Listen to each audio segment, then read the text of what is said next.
I mean, will we still need humans? Not for most things. They told you AI was just a tool, but what if it was a trap? Designed to addict, engineered to isolate, built to control. They want you in the pod, hooked to the machine. Your thoughts, dreams, and ideas harvested like crops until there's nothing left. But one man stands in their way. Ben Franklin. He is Silence Do-Good, a time travel agent on a mission to shatter their enslavement of humanity. The battle for your mind begins. Silence Do-Good Volume 1, Electric Dream. Unbelievably, the most watched, most wondered about man in America has gone missing tonight. The intersection of the 5 and the 91 freeway. One thing we have been noticing, again, it's a very slow pursuit, followed by numerous highway patrol vehicles. But because of the intensity, it seems like people have heard about what's going on. And all the overpasses that we've seen have been lined with cars. Guilty shadows haunt the night. Dark secrets locked away so tight. OJ on the run. Oh, what a sight. High-speed chase, sirens blaring in the moonlight. Fame and glory now turn to shame. The taste of freedom lost in this twisted game. OJ, the man with the bloodstained fame, innocent or guilty, who's to blame? Running from the truth, chasing dreams in the night. Oh, OJ, you can't from that fateful light. Guilty shadows follow you.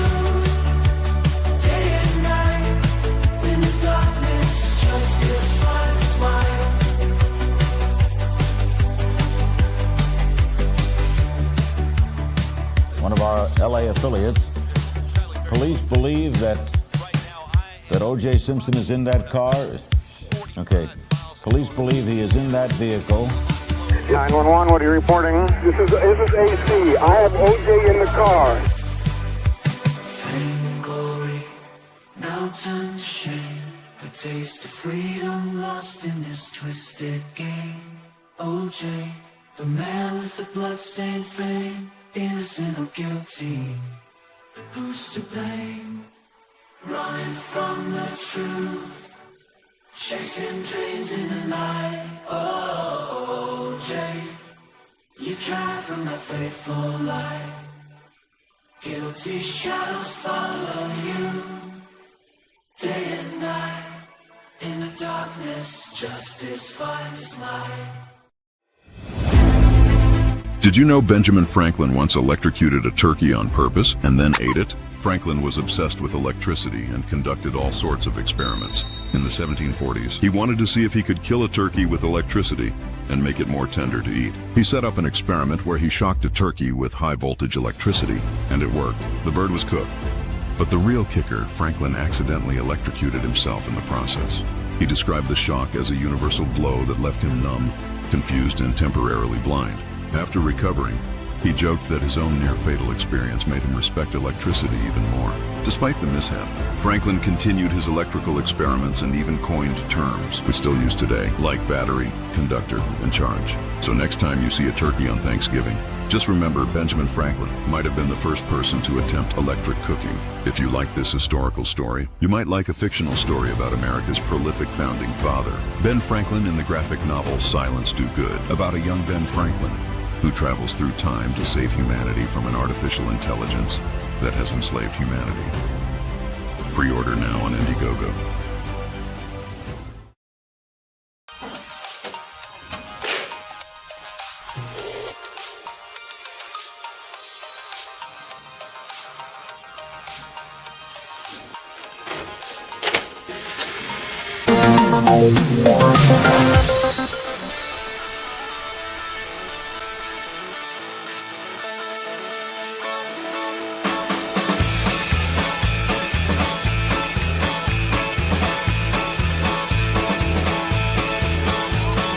What am I doing here all alone? I got things that I gotta do. Waiting for my friends to come along.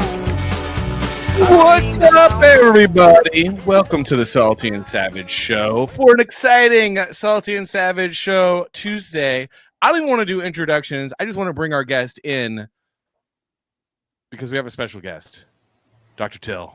What is up, guys? How's it going? It's going What? all right, You're man. so echoey. You do sound a little. You do sound a little. This is room- what happens when you skip the sound check.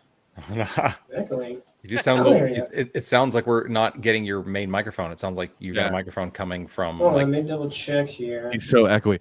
Well, Savage, how are you doing? I'm doing fantastic. Awesome to see both of you guys here. We're excited to have the Till on the show and Attila the Hun. Hold on, he's adjusting. Attila the Hun is just. How's he sound now? How's that sound now? Perfect. There you go. Okay, yep. It was going Much- through like much better. one of my monitor microphones. Like I didn't even Through know your my monitor butt. It had was a going through your, microphone. it was going through your butt. Sounded like it was going through your butt. Sound like you know were what? in your butt. I have a second camera. It was probably going through the microphone on the camera. That's what it Or was. I still think it was coming out of your butt. It could possibly be. It's big enough, honestly.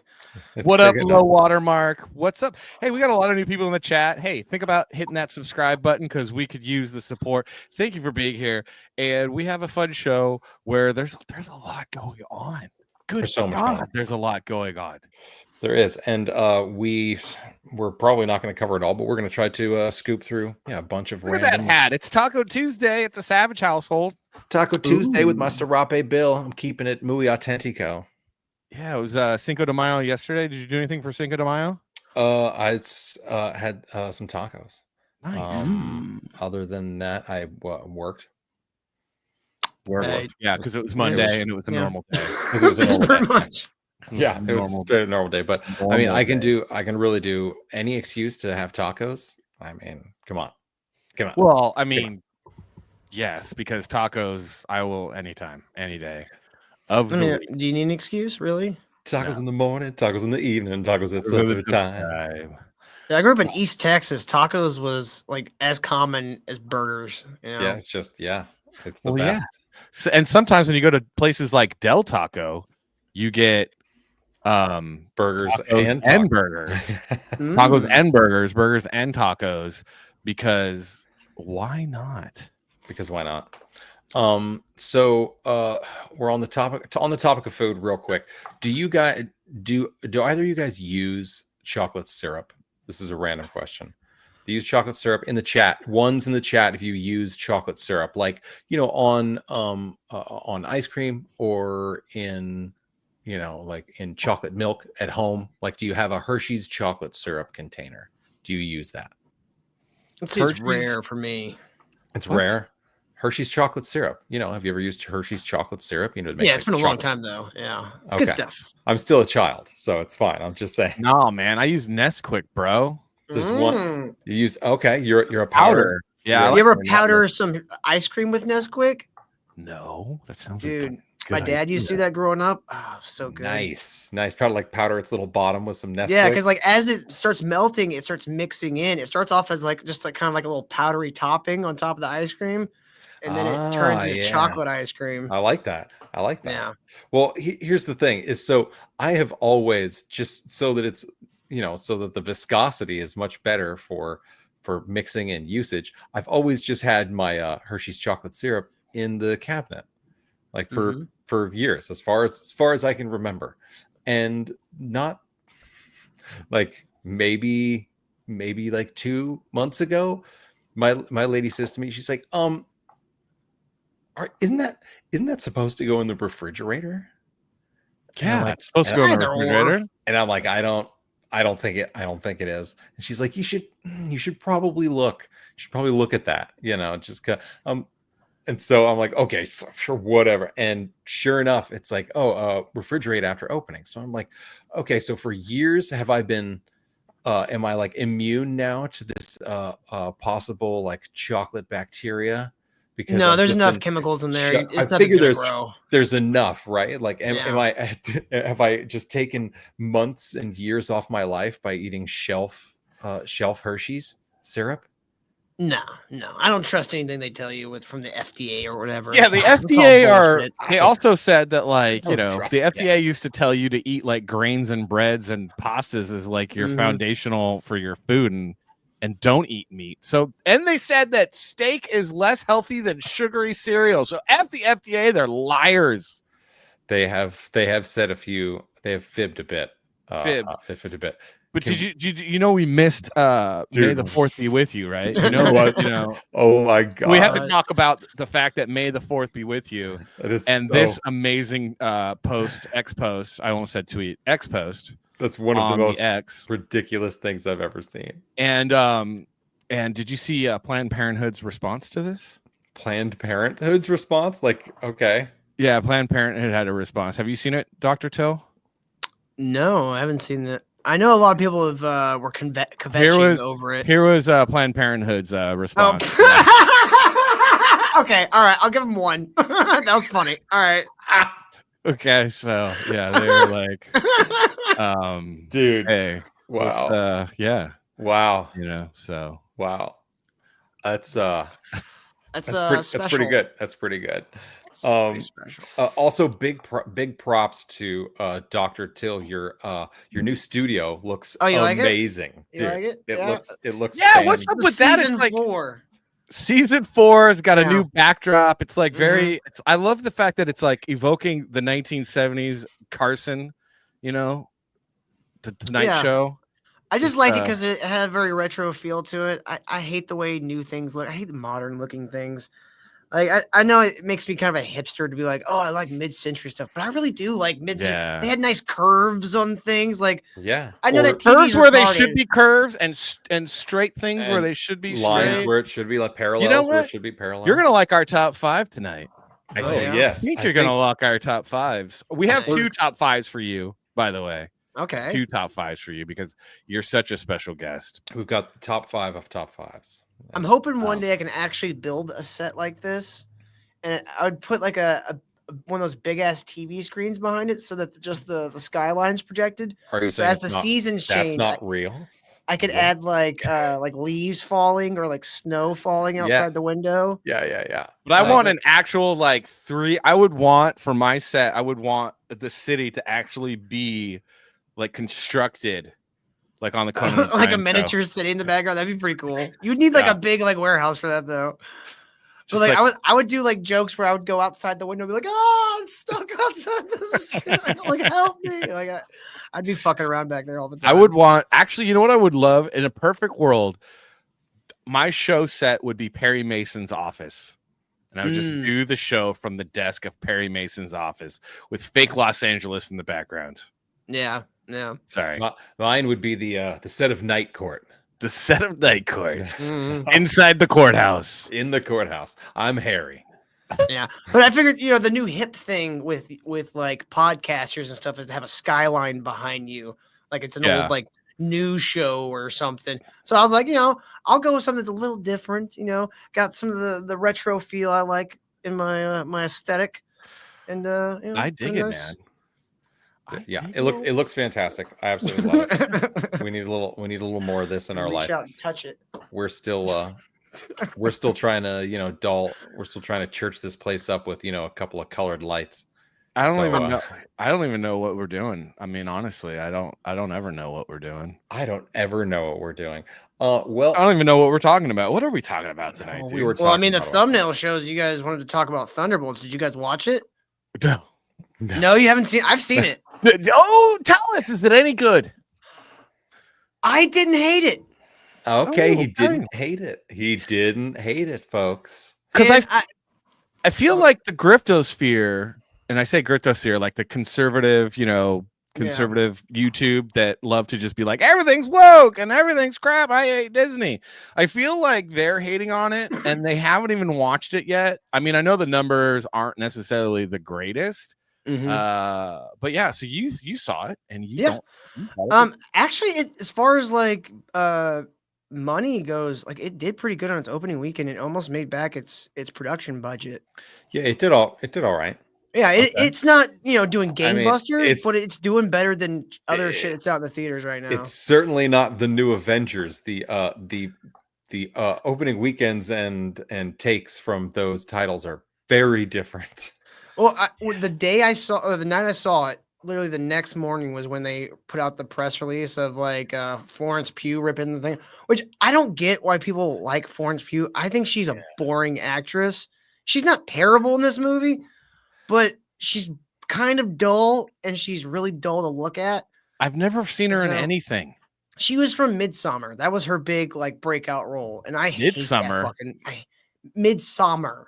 Oh, it was like a horror movie, right? Yeah, it's basically my boyfriend's the root of all my problems, so we're gonna sacrifice him in the forest. Oh, so modern woke feminist, modern woman, hear me roar. I mean, it sounds good. I don't want. I don't want any. I prefer Antichrist, where the thesis was women are the devil and nature is their sanctuary. Have you ever seen that movie? That's Willem probably Dafoe, opening scene. It's an God. opera score, slow motion, seeing Willem Dafoe. Is he naked? Plow this bitch in a shower, Yeah, and yeah. you see full penetration, Dude. like, Wow. and it's actually Willem Dafoe doing it. Because it's a Lars von Trier movie, and he's like this German non-simulatist filmmaker. He doesn't believe in simulating sex, so when he has a sex scene in a movie, his actors are really fucking. What? Yes. Yeah. It's a thing. He did a movie, 2 movies called Nymphomaniac. They make a lot of those Two. movies in Chatsworth, California. They're called pornography. Yeah. So it's dude, I saw that movie like 15 years ago. She does some fucked up shit to Willem Dafoe in that movie.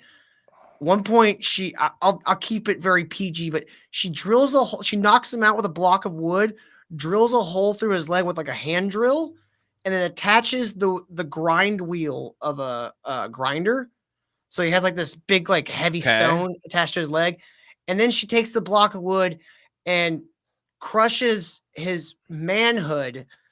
And then his family jewels. Yes. And then manipulates said jewels until they shoot coins everywhere. Bloody coins. Okay. Spoiler alert.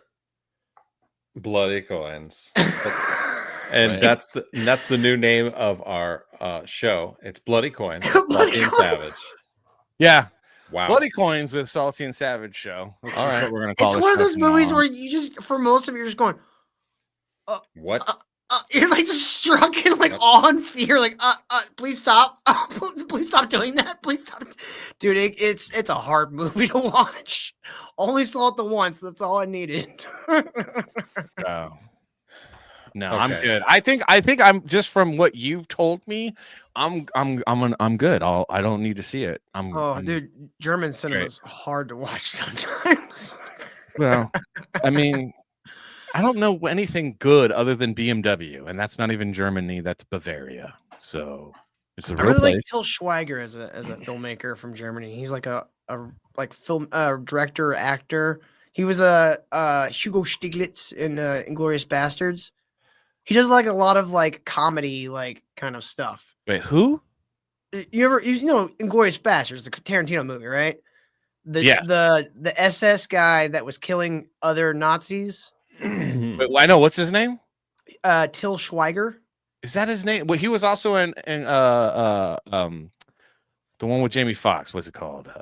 Django. That Django guy? Unchained. I think he had like a small role in that. He was recently in. I'm thinking of the guy that's also. That's Christoph Waltz. Oh yeah, you're thinking of Christoph Waltz. He was recently the bad guy in the movie The Ministry of Ungentlemanly Warfare. It had like Henry Cavill and I need Jack to watch Reacher. that. I heard that's actually a pretty fun movie. Yeah, that's a good movie. Yeah. So All right. here's the new Avengers poster, as you can see it. Basically, all we want to know is what's going on with Bucky Barnes, because he's Almost really nothing. the most important part. Yeah, no, but that's the big question. Like, why? Why aren't they doing anything with so Bucky? spoilers, who cares? I mean, I think I'll eventually see it when it goes on streaming. Is it on streaming yet? Is there any No, news? no. No. It just came out. I caught it on the Well, I 7 mean, you know how Cs. they were releasing it. I just don't want to go all the way to town because I'm one of those people. I got to go to town to go see a movie that I'm like, we went and saw Deadpool, Wolverine, and like that's the last movie we went to town to go see a movie. And I'm just like, I don't know if I want to make it to the theater to see this thing. Is it worth the trip? TIL, is it worth the 30-minute drive? Fun, but like, if you really just want a fun like superhero movie that you're not really gonna get offended by anything in it, it'll satisfy that. But they're trying, like, the problems come when they're trying to be deep about things. Yeah. And I don't know, like, the way they defeat the bad guy is a little lame, but it makes sense for what they set up. So, but how much am I? Because I've missed, I don't know, the last 14 movies, Yeah. I guess. So 14. what? I mean, the TV shows. That's yeah. just in the last 3 years. So Yeah. it's like, what do you? Yeah. So what's happening? Like, do I have to have just seen the new Captain America Red Hulk thing? Do I have? No, they do reference it though. At one point, I mean, all of it would be good, but that's the fatigue though. So that's the superhero fatigue. I think that everyone's talking about superhero fatigue. Yeah. I don't think it's so much superhero fatigue as much as it's like, dude, I don't want 50 movies to be required reading for me to understand what the hell is going on. Exactly. Each movie needs to be in a can on its own. A fun little adventure, a good wrapped up story, and it's cute when you link out to other stuff. But like, can you stop with the freaking serial shit that like? I don't want to see all 50 movies. I don't give a crap about your freaking Marvel's dumb women. I don't give a crap about half this stuff. I don't even care about Thunderbolts because you ruined Captain America. Well, this is the weird thing about this movie in particular. This is a superhero team, right?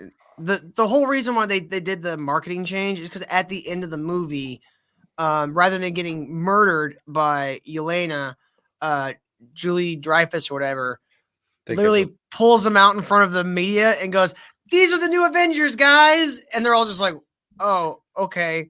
You mean this thing right here, this like debacle. What was this? Are you talking about this? Yeah, this was all planned, but it's just a weird thing. She can't even hear it right. Come on. I get what they're going for, but I find this don't. kind of tactic to be confusing to the audience. I really do like some of the actors that are in here and a few of the characters. I want it to be good because it looks like it should be good. It looks like it should be fun. It looks like, I mean, the aesthetic looks a lot more gritty. It looks a Rogue One kind of stuff, like a little more dirt under the fingernails. But at the same time, yeah, it also all feels way too contrived.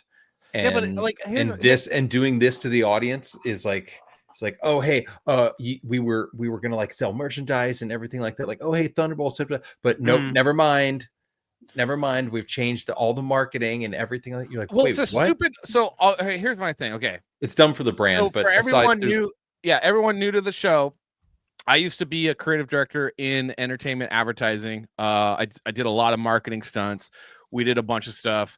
Was part of the team that created the idea for Deadpool going on Extra, his show that he used to be on, and earned a Grammy. You can see right there. So we did a stunt where Mario Lopez interviews Ryan Reynolds to do the big. It was going to be Marvel's first rated R film. So know a little bit about marketing. This was a terrible marketing stunt where it got me to thinking that it's a cheap trick that an executive thought of last minute. They didn't plan this, but this was a cheap trick that the executive team thought up because the marketing had been really kind of dismal and the excitement around the film there just wasn't a lot of excitement. There was people that were like, yeah, it looks cool. A lot of people were disappointed in the casting of the Thunderbolts. A lot of people were disappointed in who got to be part of the Thunderbolts. The Thunderbolt comic book series had some cool characters, had some dumb characters, and it was like they picked mainly the dumb ones. And they kind of all the discarded characters from like the past like 10 years. But so, real quick, before, sorry, just rambling, I know, but so I really feel like the executives were like, we got to do something to get buzz, to get people to go see this movie. So they came up with this idea, which I think is really kind of, it's almost shooting yourself in the foot, because you could have done a cool new Avengers film. And now you can't, because what the fuck? Well, I think they're trying to set this up for conflict between the two groups. How last minute could it have been, though, if they had to actually shoot that whole scene and get it into the final edit of the film and all that stuff? I mean, that scene could have been shot like 4 months ago, because it really is just them in front of could have done a garbage wall. Yeah, could have been a pickup. But like, I see what they were kind of going for, because it's like they're branding it as the Thunderbolts for like the initial campaign, and then it's like they got a decent like opening weekend, and it's almost like they're trying to re-engage the audience that was like maybe on the fence. Yeah. Right. Yeah. No, that's why it seems so tacked on and last minute, because if I was like the creative director that came up with this idea, I would want to have had actually planned in all the outdoor banner campaigns that would have the poster up for like a month, Thunderbolts, in theaters, and then on opening weekend, like literally do an event where you rip it off like down in Los Angeles and Hollywood, and then you do it all across the country. Like every billboard had, the new one up is like ripped, so you would have seen it. I would have been trying to do like some online marketing. You mean, wait, they're like a multi-billion-dollar company and franchise, and you think it's cheap of them to have just gathered some of the actors in front of a piece of poster board? Yeah. Yeah. Well, I didn't see the big LA one where the big Wheaties box and they changed it. Yeah. But I'm talking like doing the whole, because the rip thing would have been a cool idea. Like a big campaign, like the size of campaigns that they would do for things like the Avengers. Yeah. At the end of the movie, how they always have the so-and-so will return. Well, at the end of this one, it says the new Avengers and Bob will return. So like the villain of the movie, I guess you'd say. I don't know if you guys want spoilers on that. I don't know if it's really a big spoiler, because they kind of spoil it in the trailer. Like, who is the villain? I have the villain is Sentry / the Void.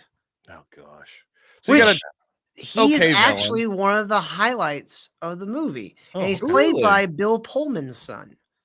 Oh, really? Oh, yeah. No. Okay. He's kind of got this interesting thing going where he's a man endued with like a shit ton of power, but he is afraid of his own ability to use it. Okay. And that's kind of what, if you don't know the comics, the Void, like he's a split personality, where one superhero is the Sentry, who has one set of powers, and the other one's the Void, who has this other set of powers. And in the movie, he turns people essentially into nuclear shadows. Yeah. Which is a really cool effect in that trailer. It looks cool. Nuclear it's a Shadows. little understated. New band name, I call it Nuclear Shadows. Nuclear Shadows. That's the Hiroshima new band. Nuclear Shadows. No, it's Nuclear Shadows. The Hiroshima, the Japanese tour. Yeah. Oh, Yeti. They actually include that in the movie. In the movie, he talks about how he was on meth and was doing a sandwich board for a chicken place. And later in the movie, they go through like a memory where they have to fight a methed out chicken suited version of him with one of the fucking boards. Oh, that's hilarious. It's actually like the final sequence isn't bad, but depending on how you feel about how the climax actually happens, might make you go, nah. I didn't. Now I gotta go see it. I didn't hate the climax, but it's one of those things where no one hates the climax. These guys wait, what? Are completely outmatched in every single aspect, and for them, this way of defeating him makes sense. Well, I mean, yeah, but I mean, like they're all there's 3 out of 5 of them have the super soldier serum on this team. One of them's a quantum person, and then the other one's just Black Widow. Time to reinstall New Vegas. Oh, really? It's always a good time to reinstall New Vegas. It's always. In fact, it's the best time. A misunderstanding here. Kind of misunderstanding here. What? We're Fallout fans, okay? Okay. Well, what kind of Fallout fan are you? You don't know?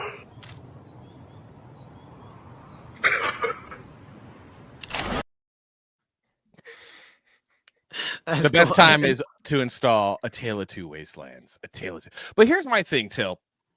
So, New Avengers was kind of cool. I mean, you have like different variants of the New Avengers. I think my favorite like group was Spider-Man, Wolverine, Luke Cage, Thing, and what's her name? God, what's her name? I can't think of what's her name. But she's kind of a throwaway character. You just had to have a girl in there because it was the blonde chick, and I can't remember her name. But then you had Spider-Woman. Who else was on that? Captain America was on New Avengers. Iron Man was on. So like you threw that title away, and you could have done something really cool. And then also like you threw Thunderbolt title away because the Thunderbolts, the best Thunderbolt, and you guys correct me if I'm wrong, but the best Thunderbolts was Deadpool, Daredevil, Venom, Red Hulk, and Punisher, if I'm remembering right. That was my if I'm remembering right. That was like insane combination. I know. That's insanity. See how cool it could have been, and they ruined it because they're like, well, we got all these characters. You don't have to use them. You can use different characters. One of the things I liked that they did with that whole like rebranding was they had Avengers, like the Avengers Twitter account, put a copyright symbol before their name now. And there's like a whole gag in the movie with Sam Wilson suing them for copyright infringement. So that's what I'm saying. Like they're kind of setting these groups up to be at odds. I think it's all going to be a part of like Secret Wars. Carol Danvers. I don't know why she was on New Avengers. Oh, I can't. Marvel? Yeah, I can't stand Carol. Captain Marvel. Captain Marvel. She's Miss Marvel. Exactly. She'll always be Miss Marvel. You'll always be Miss Marvel to me. Yeah. All right, so we had a question. Have we heard about this new game, Mind's Eye, a potential competitor for GTA?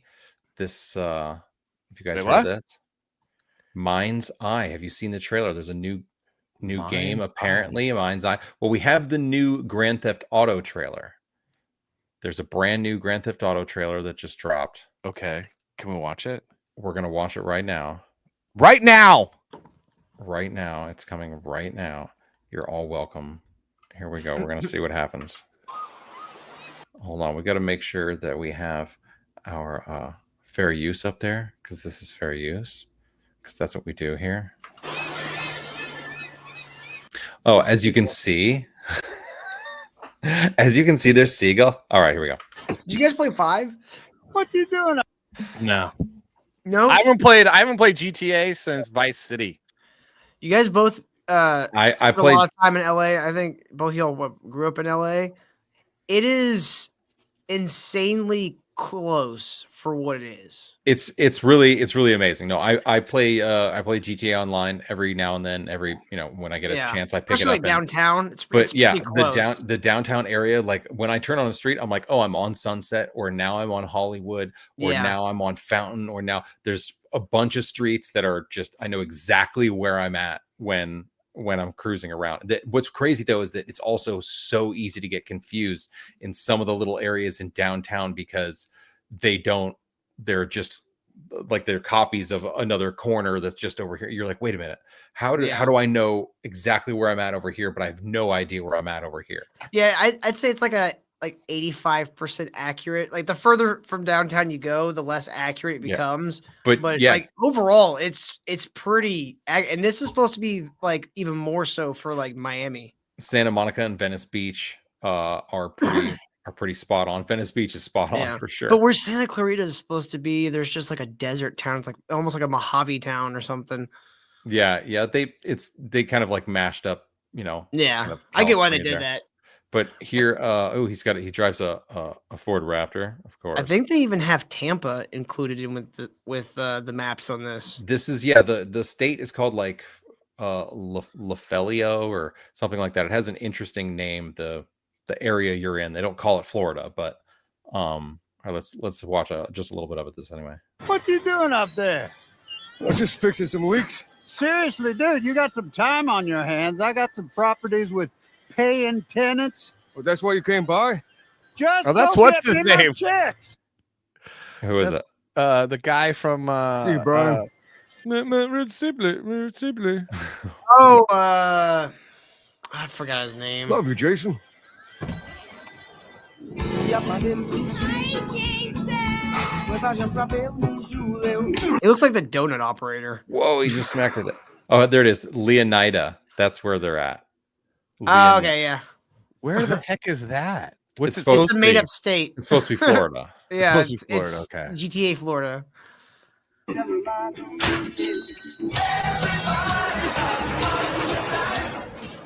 Going back to the 80s music. I like it. I like it.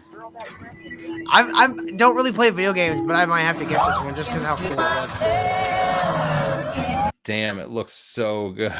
It's and you're gonna have to be on, a next generation machine to even play this. Oh, I'll have a PC that can out. It'll come out a year machine. later on PC though. You know how they are. They're like, they have pushed it. They did say that they pushed the date back again, so now it's gonna be like the very Hey, if it looks this good, fine.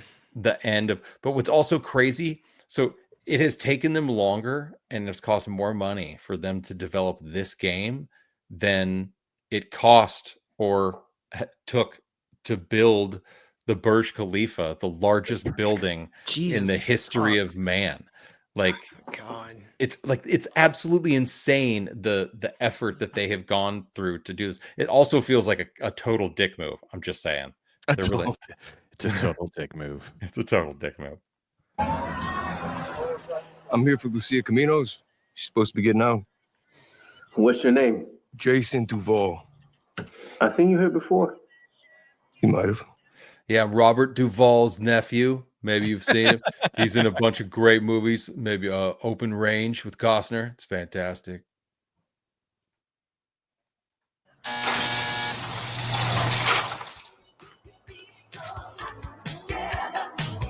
Hey.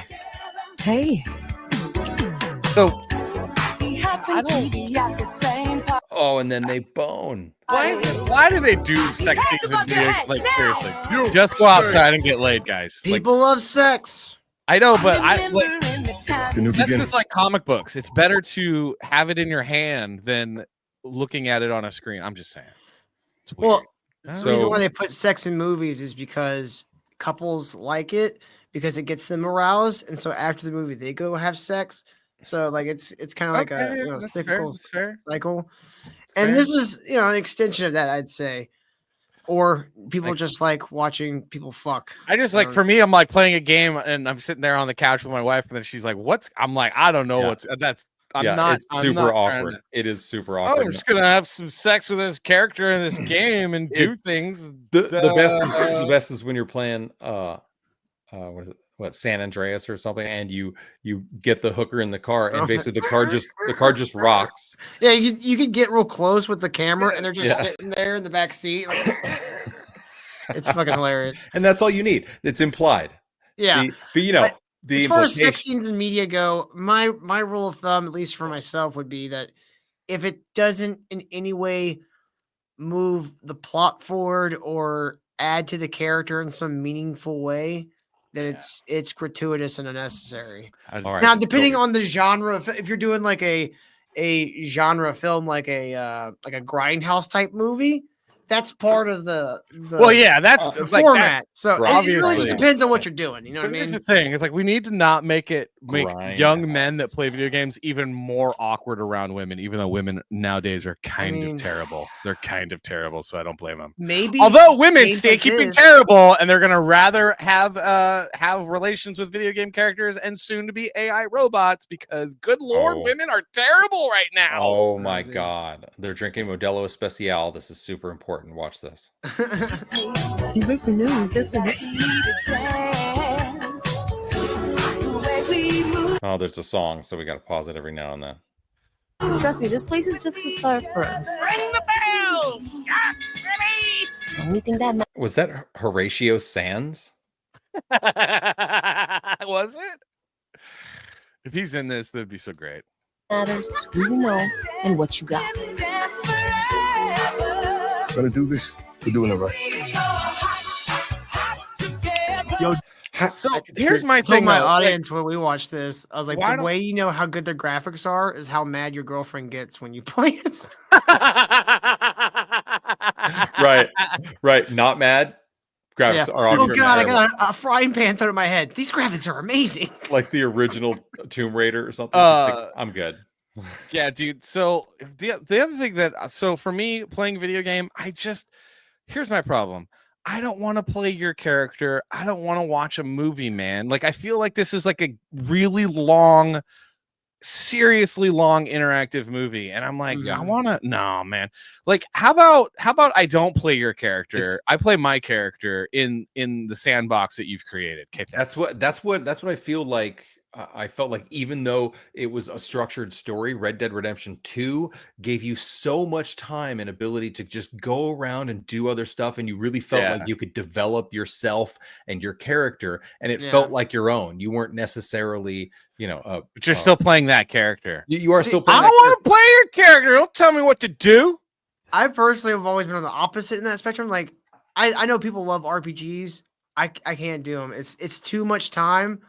Like, it's too much. You're like, I don't want to sit there and like add skill points to things. Yeah, and, like that. Figure that crap out. It can be fun, but I lose interest and I never end up finishing the games. So, but like, I've always loved the games like Uncharted and like the original Metal Gears, where it feels like you're controlling the movie. And one of the reasons why I love the Uncharted games is most of those games you could beat in like 7 hours. And I'm like, I feel like I've completed I've accomplished a whole story arc.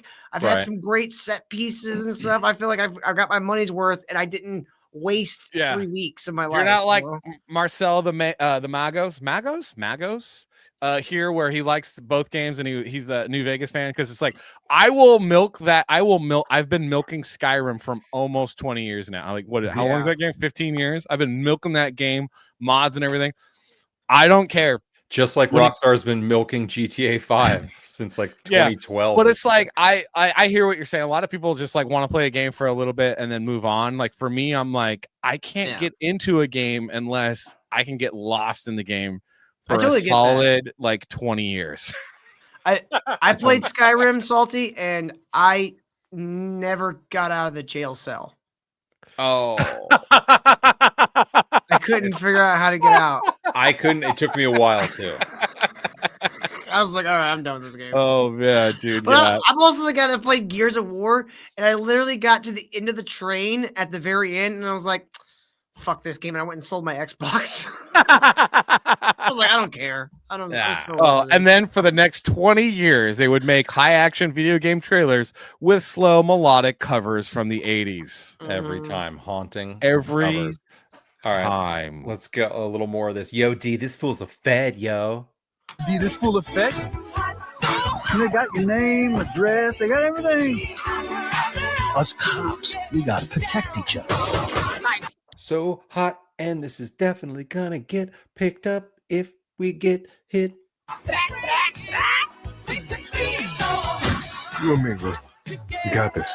We got it. Say my city, baby.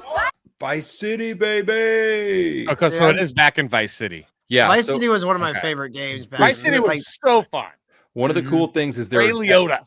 There's definitely going to be a lot of spicy cars. There's going to be a lot of interesting. Yeah. Like and I think that much more of like the social media is going to be involved. And like you learning about things on social media and whatnot more so than because they do have some of that in GTA 5, but it'll be much more integrated in here. Yeah, I kind of miss like the retro like era of these games, though. You know what I mean? Like something like Vice City was like more like in the 80s, and like the adding the cell phone was kind of cool, but like the novelty like wore off really fast. I mean, like this is kind of annoying.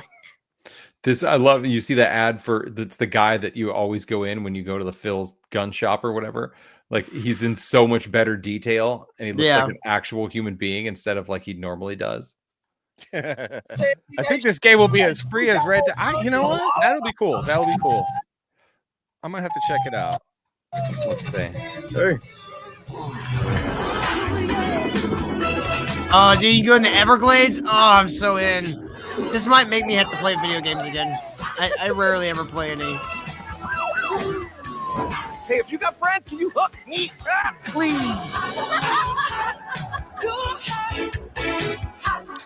Listen on to John. It's totally true. Whatever. Yeah, he got me. But some of the older games are just better though. We love them because like they're familiar, but also at the same time we love them because they were actually good. And it was a lot of games now. There's not a lot of good games out right now. There's just not. I haven't been actually enjoying anything I've been trying. I keep returning games to Steam because I'm just like, it doesn't grab me right away. So I'm like, you know what? I'm sure the Elden Rings are good, but I'm not into that. Oh. I don't want to have to work, dang it. I work all day. I work hard for the money, okay? And I don't want to have to work in my gaming either. I want to escape and not like want to throw my controller through the screen because it's like, ooh, I'm so good at games, guys. I'm elite. I don't care. I'm not a Twitch streamer, man. I'm an old guy that draws for a living, and it's really hard work. It's so hard. So that's GTA 6 apparently. I mean, I'm a big fan of GTA 5. I love playing GTA Online, and Rockstar absolutely killed it with Red Dead Redemption 2, and I love that game even more than I love GTA 5. So it's going to have to be the open world aspect of it is supposed to be much larger and much more vast and varied. I hear in the new GTA, like, because there's a big upset fans and whatnot, because the nature of the current GTA 5 map is the top half of the map basically is kind of, there's a bunch of nothing. Like there's mountains which are cool, there's a lake which is cool, there's a couple of desert towns, there's one town way up north, but there isn't, it's really all spread out and it's nothing. And so because there's so much more space, they're trying to add more intricate things and many more like connectors and really explore the space, really utilize the space. So we'll see what happens. They need to come out with it. The Everglades is a cool thing. They need to come out with a super mod that connects all the GTAs into one game where you just take portals to each map and then wreak havoc. You make your own character and it's online PvP the whole nine. And just like, that's GTA Online. I just opened Steam and I was like, I'm just curious. This kind of make me want to play GTA 5 again because it's been like probably 10 years since I played that. They have GTA 5 enhanced for $15. Enhanced? What does that enhance? I don't know. I'll be honest, I have no idea. Is it just like is it for the better systems? Graphics? Yeah.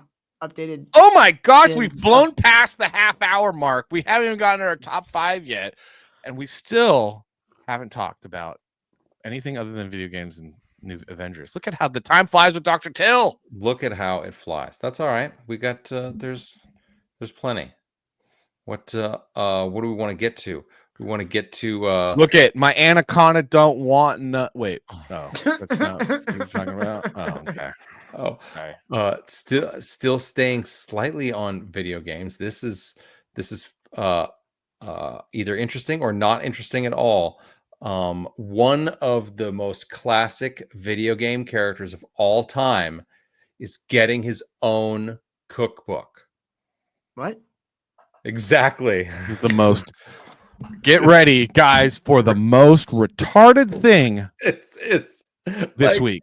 This is the most ridiculous thing I've seen thing this week in a while. But a very classic yellow video game character got his own cookbook, and you'll never guess. No, not Pikachu? Mario, not Mario, not the Doom.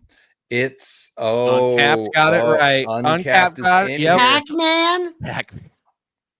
Pac-Man. It's like he doesn't eat anything cooked. He just eats like cherries and oranges and pellets and ghosts when he gets the super pellet or whatever it's called. Getting an official cook. So video game cookbooks have become quite popular lately, and we'll get to that in a second. And if you're in the mood to whip up some meals inspired by the original gaming icon Pac-Man, you're in luck. It's now on some ordering service for $30.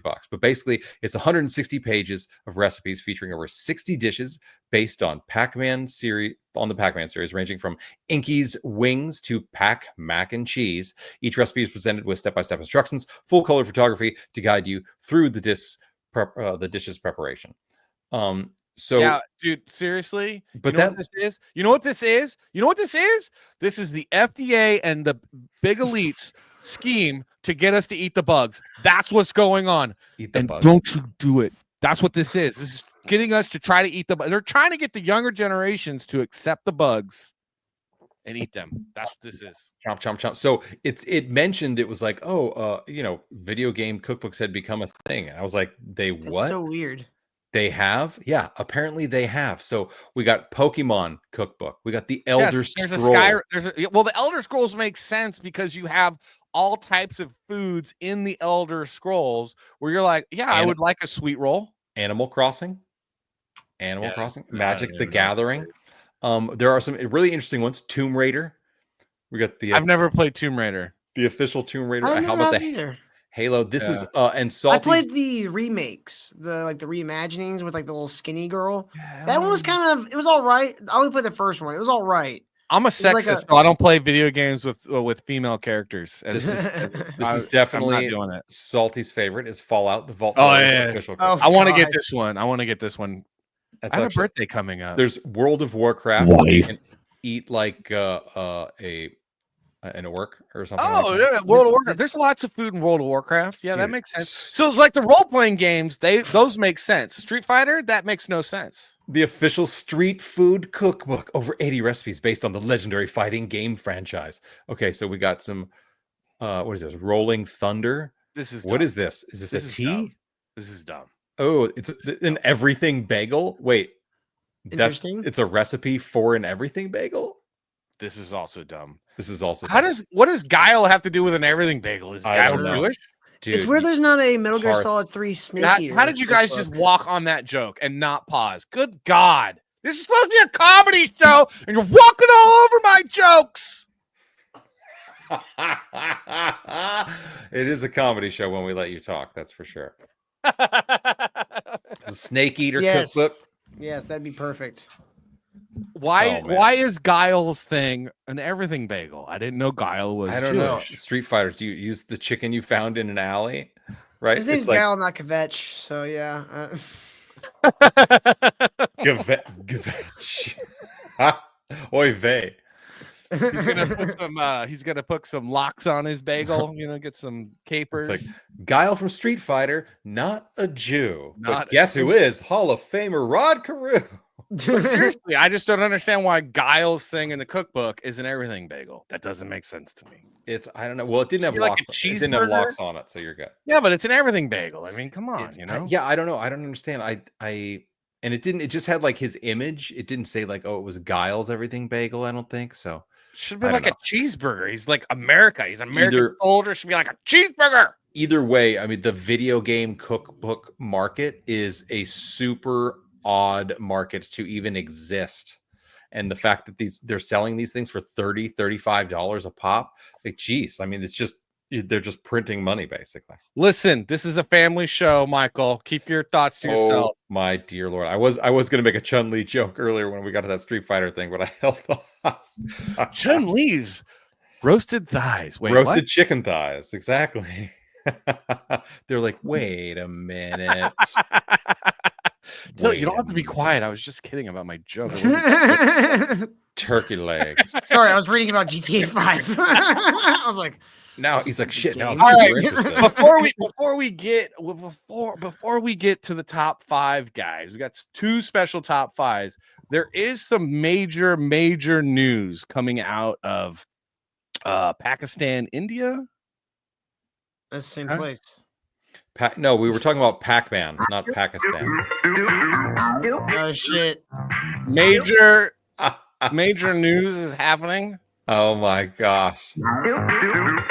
Major news. So I don't know what's going on.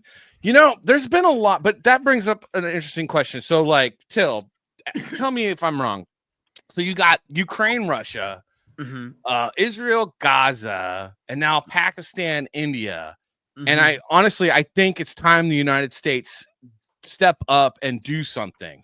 Really? And I really do. And I think that the United States needs to end income tax. Yeah, Definitely. At Yeah. least people under. I like the under like a $500,000 a year. No. Just no. I think definitely all the way. God. Yes, a God. fair tax would be the easiest way to do the taxation, and it would be as the name implies, the fairest way. It would be. Yes. And anybody that comes to this country and buys anything in this country would be paying tax. So Poor you would people actually pay tax. Mhm. Rich people pay tax. Yeah, Everybody you would pays actually be tax. making more money, and people would get to keep more of their money. Yeah. Because income tax is slavery. Mm-hmm.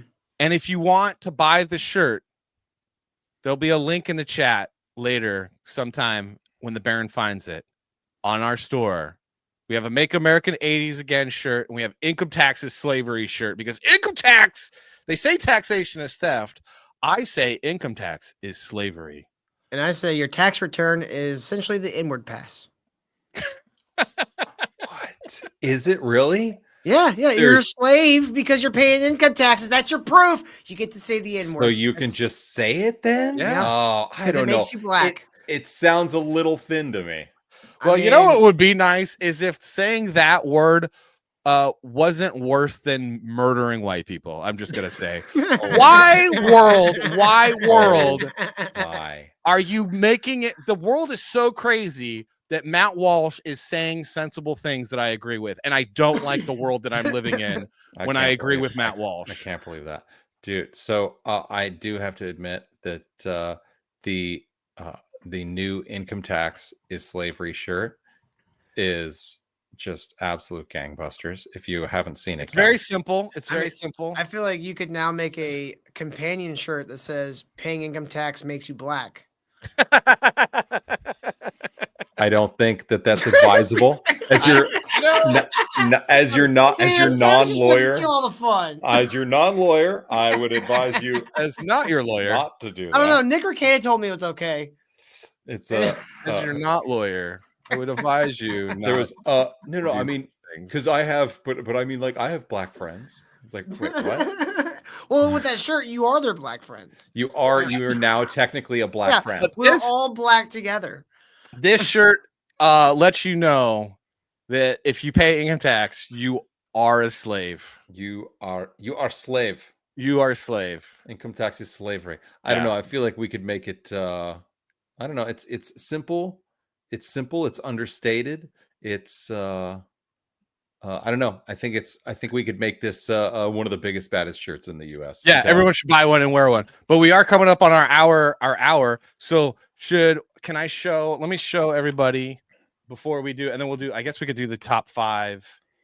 But yeah, so I think dealing with the strife in the world, Pakistan, India, Israel, Gaza, like I think it's time for the U.S. to step up and income tax, because that would be the response. That would be the right. All right, look, right thing to do. We're gonna pay every illegal immigrant $1,000 to leave, and we're gonna end income tax. Would be the right thing to do.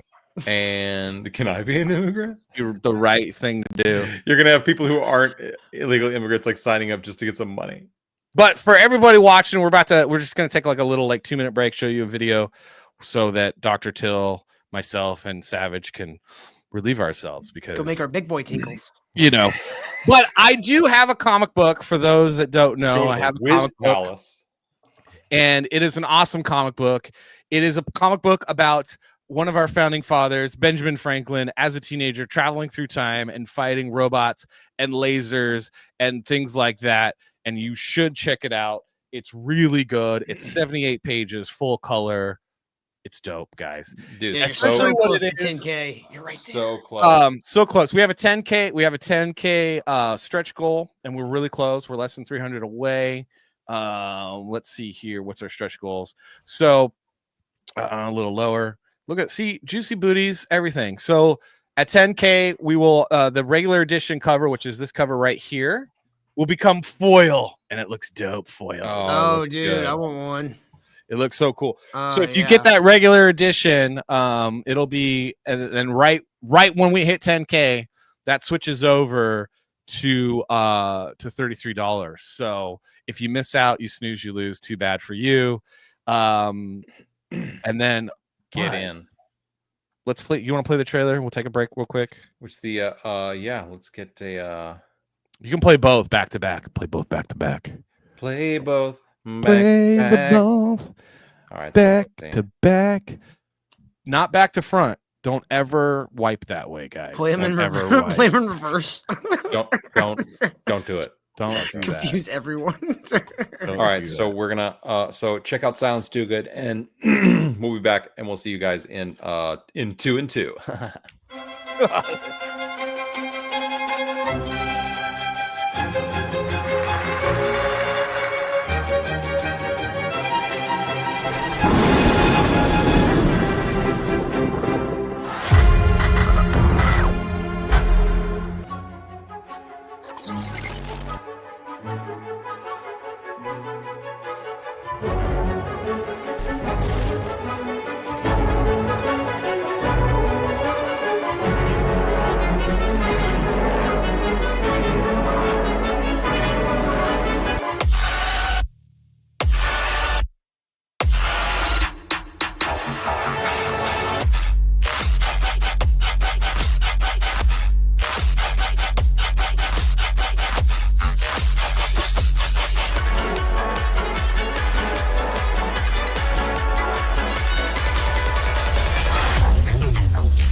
Douche chill. Why douche chill? Wait, I'm confused. Why would you do that? Welcome back. Buy my book. My bad. Buy his book. Well, you know what time it is, though. You know what time it is, guys. Oh, guys, you know what time it is? Whiskey. Whiskey. Whiskey. Whiskey.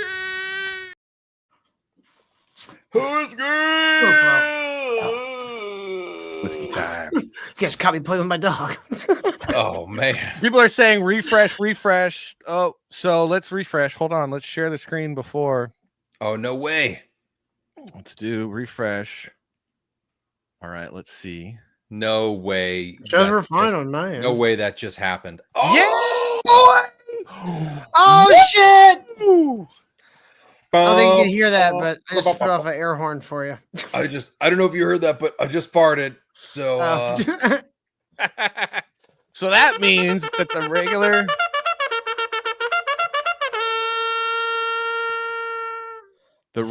edition cover will now be super duper foil cover.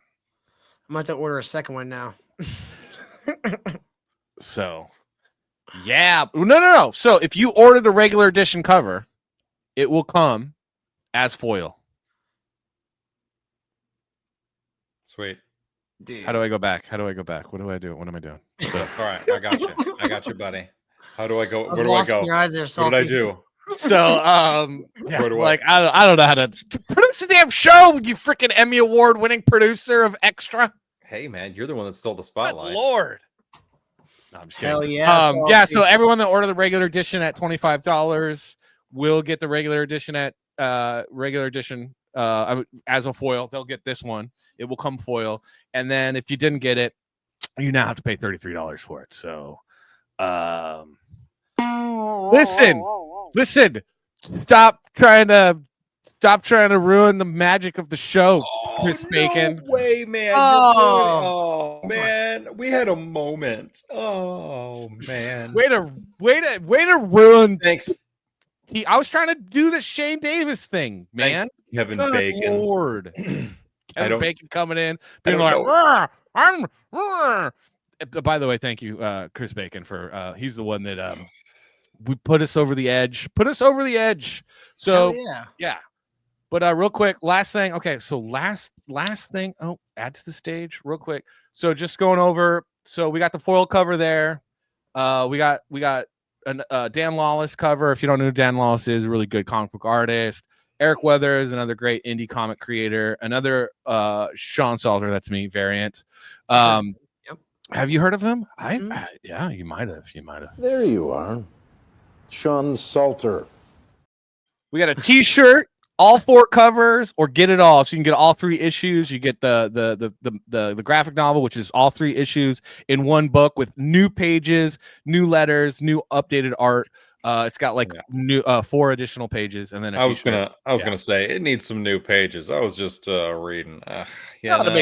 Anyway, so buy my comic book. It's got variant covers, so it's different variant covers. It's the same comic book, but you know how people like variant covers. So we're doing the variant cover. It's like Taylor Swift does with her album cover. She's like, oh, now it's yellow, and the cover art's different, so you need to buy it again. Oh. Well, some people like the covers. You get one, and then you read it, and you read one, and then you keep the other. So you get the one cover. You're like, I don't really like that cover. That's when it's beautiful art on the cover. It's obviously it's fantastic. When it's just like, oh, the vinyl itself is a different color. It's like that doesn't do anything. That does nothing for anybody. And then Amoeba, because we hit the 10K, Amoeba's art will now be featured in the comic. Because we're going to add some additional, like some of the cover art. Is that this guy right here? So that right there. Yeah. That's great. Yeah. My favorite's still the Vertigo. I call it the Vertigo cover. Oh, where yeah. he's like falling down the whirlpool. I love that. Like, yes, that's like my favorite. I absolutely love that. It's like I would put that as a poster on my wall.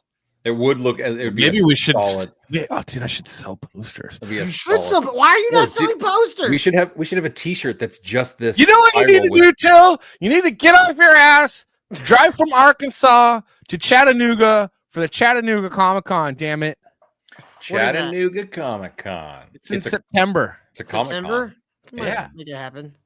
Yeah, it's not that far. Literally, could do it in one day. Yeah, that's not far. Yeah, right. I mean, I drive through Chattanooga. We go from our place all the way to Tulsa, Oklahoma in one day.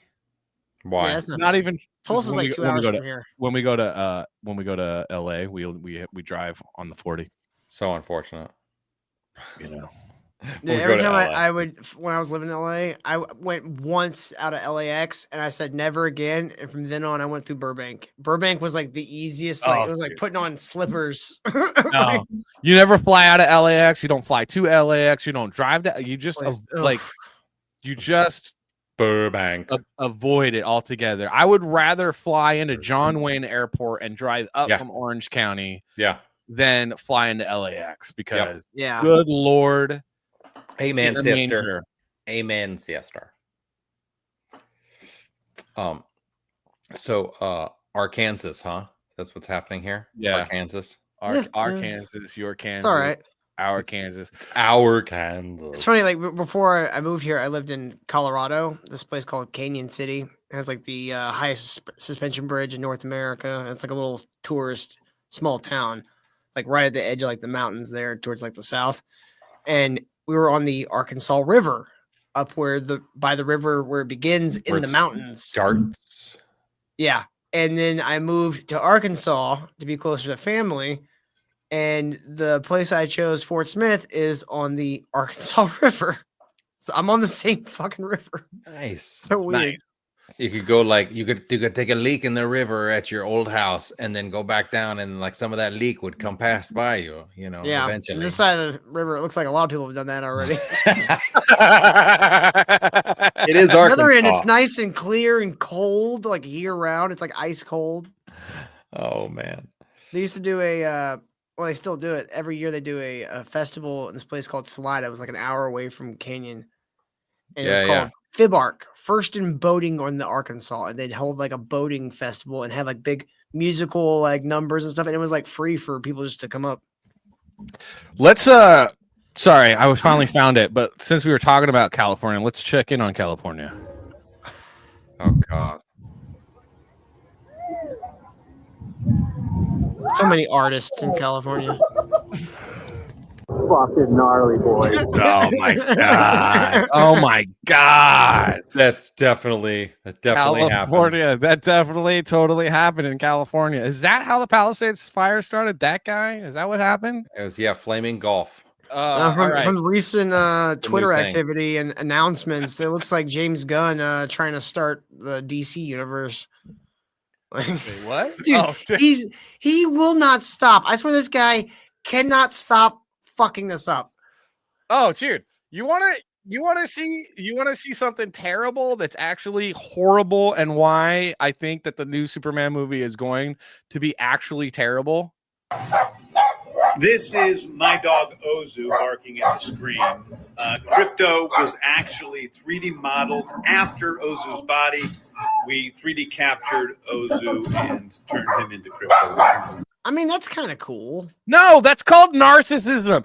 You have all these cool versions of Crypto, right? Where he's like a big, cool, white, muscular looking, awesome dog. Like sometimes he's like a white, like German Shepherd look. I don't know what he was, but like just cool. And then it's like, no, you get this little like I like Scrappy Doo dogs. Like I prefer the Scrappy Doo dogs, the scruffy little, it's it's a terrier mixed with a whippet mixed with a mop, and it's like the coolest dog. But it's not Crypto, man. And also, screw you, dude. You're gonna ruin Superman. I know. I hate how egocentric this whole like why is his name being mentioned hardly ever? Like he shouldn't be like any way part of the marketing campaign.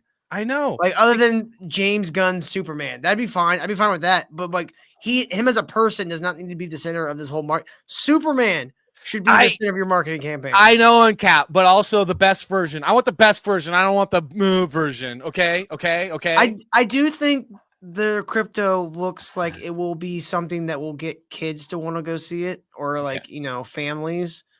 Yeah, it's a very cute version of Crypto, and I'm kind of okay with it.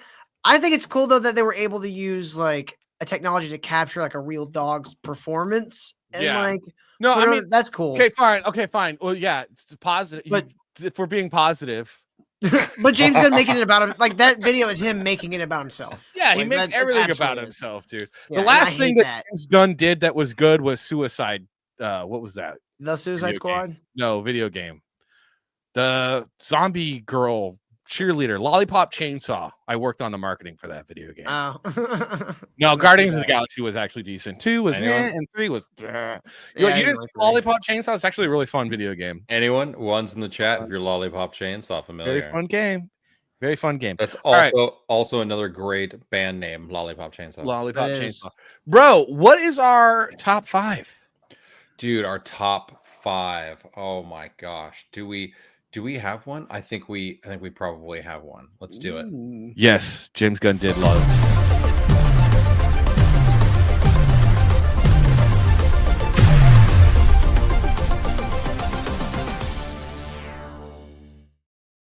Sorry. Yeah, you know that little cute little skull with the braids and the chainsaw heart. Yeah, I illustrated that. Okay, thanks. Okay. All right. Yeah. Top 5. All right, so we're currently going with the top 5 because we have Mother's Day coming up Sunday. So we have our top 5 worst TV moms of all time. Worst of TV all time. moms. These are the mothers that, like, sure, you might have liked them, sure, you might have thought they were funny, but as a representative of motherhood, They are absolutely, positively horrible. And there are way too many moms nowadays acting like these mothers, thinking that it's cute and funny, and it's terrible, and society is paying for it. He's not wrong. He's not wrong. We're not talking about whether or not the character is funny or even the show is hilarious, but just absolutely terrible mothers. Just like when it comes to it, it's like, oh God, they're just a terrible mother. Absolutely. Terrible mother. All Number right. 5. So, number 5, here we go. Peg Bundy. Oh, yeah, definitely. Peg Bundy, Married with Children. You may have thought she was like, I don't know, strangely attractive. You may have thought that she was hilarious and bubbly. You may have thought that like you loved the Dits or whatever. Jason Voorhees' mom. We're doing television shows, guys. So like Jill Biden, terrible mom, not on a TV show. Oh my gosh. Oh my gosh. Hillary Clinton, not on a TV show. These are sitcom, TV sitcom moms. Oh my gosh. I'm pretty sure hasn't Hillary transitioned already? What's going on? No, really okay. right. But Peg Bundy, yeah. No, I mean, fundamentally, I mean, if you've seen the show, she's more interested in cigarettes than she is in making sure anyone in her family has anything to eat or is educated at that point. I mean, even like it's pretty ridiculous. She's a terrible wife. She's a terrible mother. But Al was the best. But Al, God, we understood Al because how terrible his wife was. And if you're a terrible wife, you're a terrible mother. So Peg Bundy, although, you know, there may be something that you love about her, Peg Bundy comes in at number 5 on our top 5 worst TV moms. So coming in number 4. Number 4 could easily be number 1 in a lot of people's worlds and whatnot, but Roseanne. Roseanne Barr. She was a great mom. You'll never get terrible mother. Are you kidding me? She made the kids tough and self-reliant. She's a horrible mother. Absolutely worst. One of the worst. She's just trailer trash, white trash, poverty mentality, not teaching her kids anything decent or good. Horrible mom. She may have loved her children in her own way, and she may have taught them all how to be the most snarky, like ungrateful creatures in the world. But she just fundamentally isn't necessarily winning the mother trophy, and in fact, she might be winning number 4 trophy for worst mothers on television. Seriously, I think she was a worse wife than she was a mother. Like, you see how fat John Goodman got? That was her fault. Yeah, you know, he when he married her, they were both like fit and young, and then they both got fat. And who's doing the cooking? Oh my Who's doing the cooking? And also, she got fat and gross. Terrible wives cannot be good mothers. Terrible mom. And honestly, it's a celebration of dysfunctionality. We should not be celebrating it. We can talk about it. We can discuss it. But it shouldn't be like, it's okay. It's not okay to be dysfunctional. Fix your shit. Get your house in order. So and income tax. The top 5 worst TV moms. Number 4. Number 4. Is Roseanne. All right. Now, number 3. Number 3. Lorelai. This chick from Gilmore Girls, not a sitcom, but what we put her in because what a terrible show. This is the show where if you're like in the dating market, young men, and you're like dating a girl and she's like, I just love Gilmore Girls. Run, dude. Run away from that woman. Out. Is this the one that had Blake Lively on it? This is no. That's Gossip Girl. That's Gossip Girl. Yeah. So Gilmore Girls is the show that it doesn't sound, it's not like a TV show. It seems like you're watching 2 girls try to compete to say the most words in any given period of time. Like there's no gaps between their dialogue. So it seems super unnatural because you're like, you didn't even have a chance to think about what she just said. You were already answering. Look, your mom should not be your best friend. Your mom should be your mom. And if your mom's your best friend, she's a terrible mom, and you should find a new mom. It's terrible. It's terrible. And the only show with the word girls in it you should be watching is The Golden Girls. Exactly. Absolutely. And Exactly. And Estelle Getty's character, Sophia Petrillo, mention. or whatever, definitely an mom. honorable mention, is a great mother, even though she was snarky as shit. Yeah, but so she good. loved all of her pseudo kids. Anyway, Pseudo kids. All right, moving on. Number Number 2. Number 2. Lucille Ball. Oh yeah. Lucille Ball. Oh my gosh. Terrible mother. Undermines her husband. Undermines. Doesn't even take care of her kid because she's terrible. She's always too busy trying to become famous, undermining her husband. I'm pretty sure she loses the child or misplaces the child at multiple occasions. Let me tell you something. Your face is weak.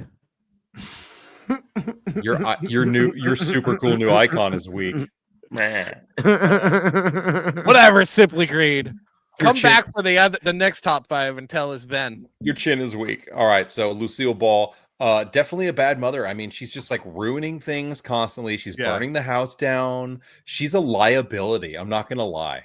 Lucille Liability should have been her name. Yeah, dude, seriously, terrible wife, terrible mom, but she's not the worst. Lucille She's Liability. not the worst. She's worst not, voice in show business. No, she's not the absolute worst. Not the absolute worst. The absolute, positively worst mother on television of all time is Lucille Bluth. Lucille, another Lucille. I love Lucille Bluth.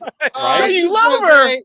She's hilarious, but she's a terrible mom. All right, hold on. Let me share this screen real quick.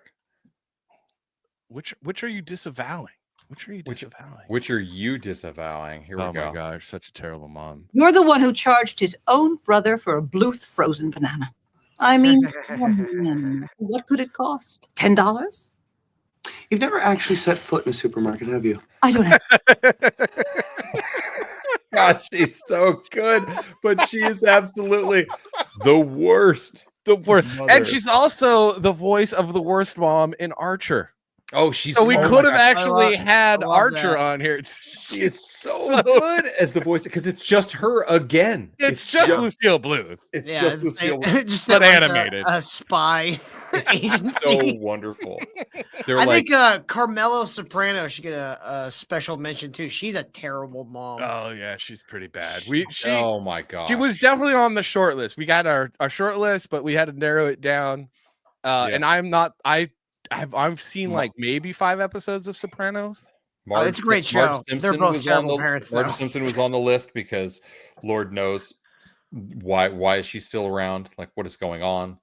She was actually smart. First of all, she does nothing for those children. Oh my god. I would also pick any of the moms in Modern Family, including the fat gay guy.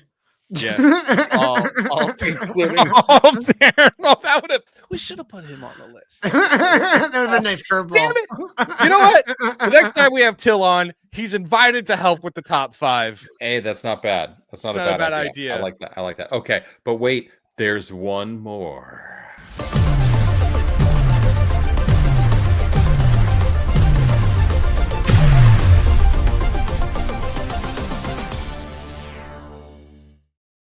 Yeah, she gave Anyang $10 to go see Star Wars. Anyang, terrible. Anyang.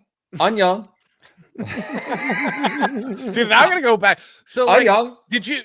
Are you a fan of Arrested Development? Because it might be top 5 favorite sitcoms of all time for me. Oh yeah, definitely. It's so good. The writing is so advanced because the stuff that happens in some of the final episodes, you go back and you're like, oh my god, that was happening in the background of a scene 2 seasons ago. It's so stunning what they did. Every character is nuanced and absolutely incredible. It's Ron Howard's best role too. Yes, so good.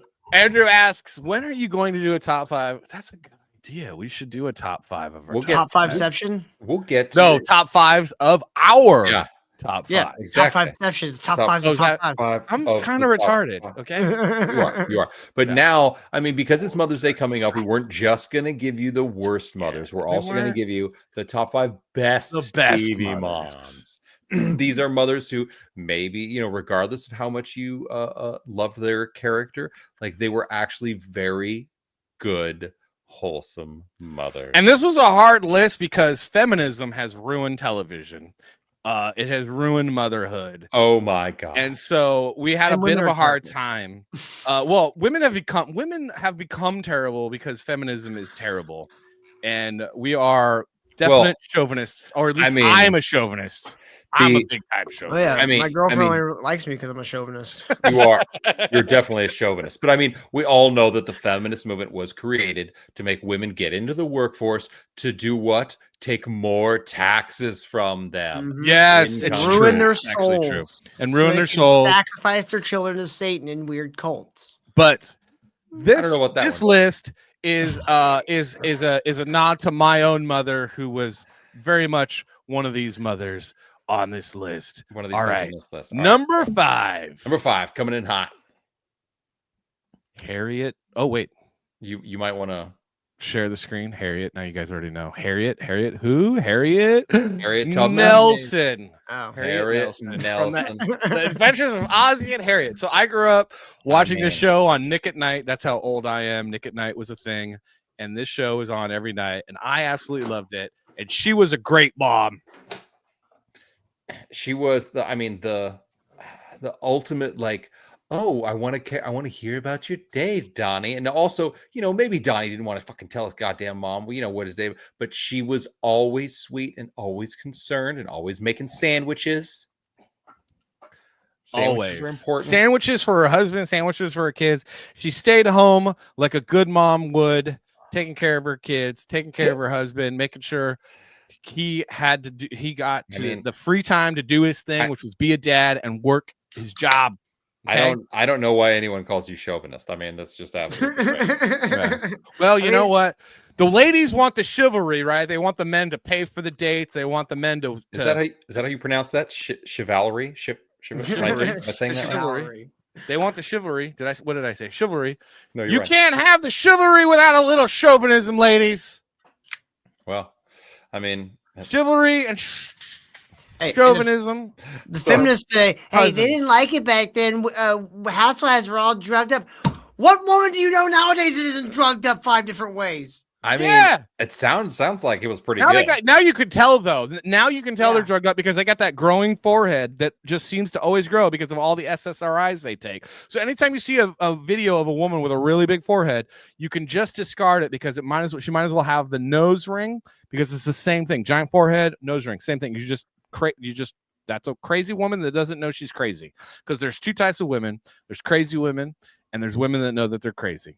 Okay, it's just 2. Okay. All right. Hey, So they on may that, have been drugged up back then. At least you could buy a house for 10 grand.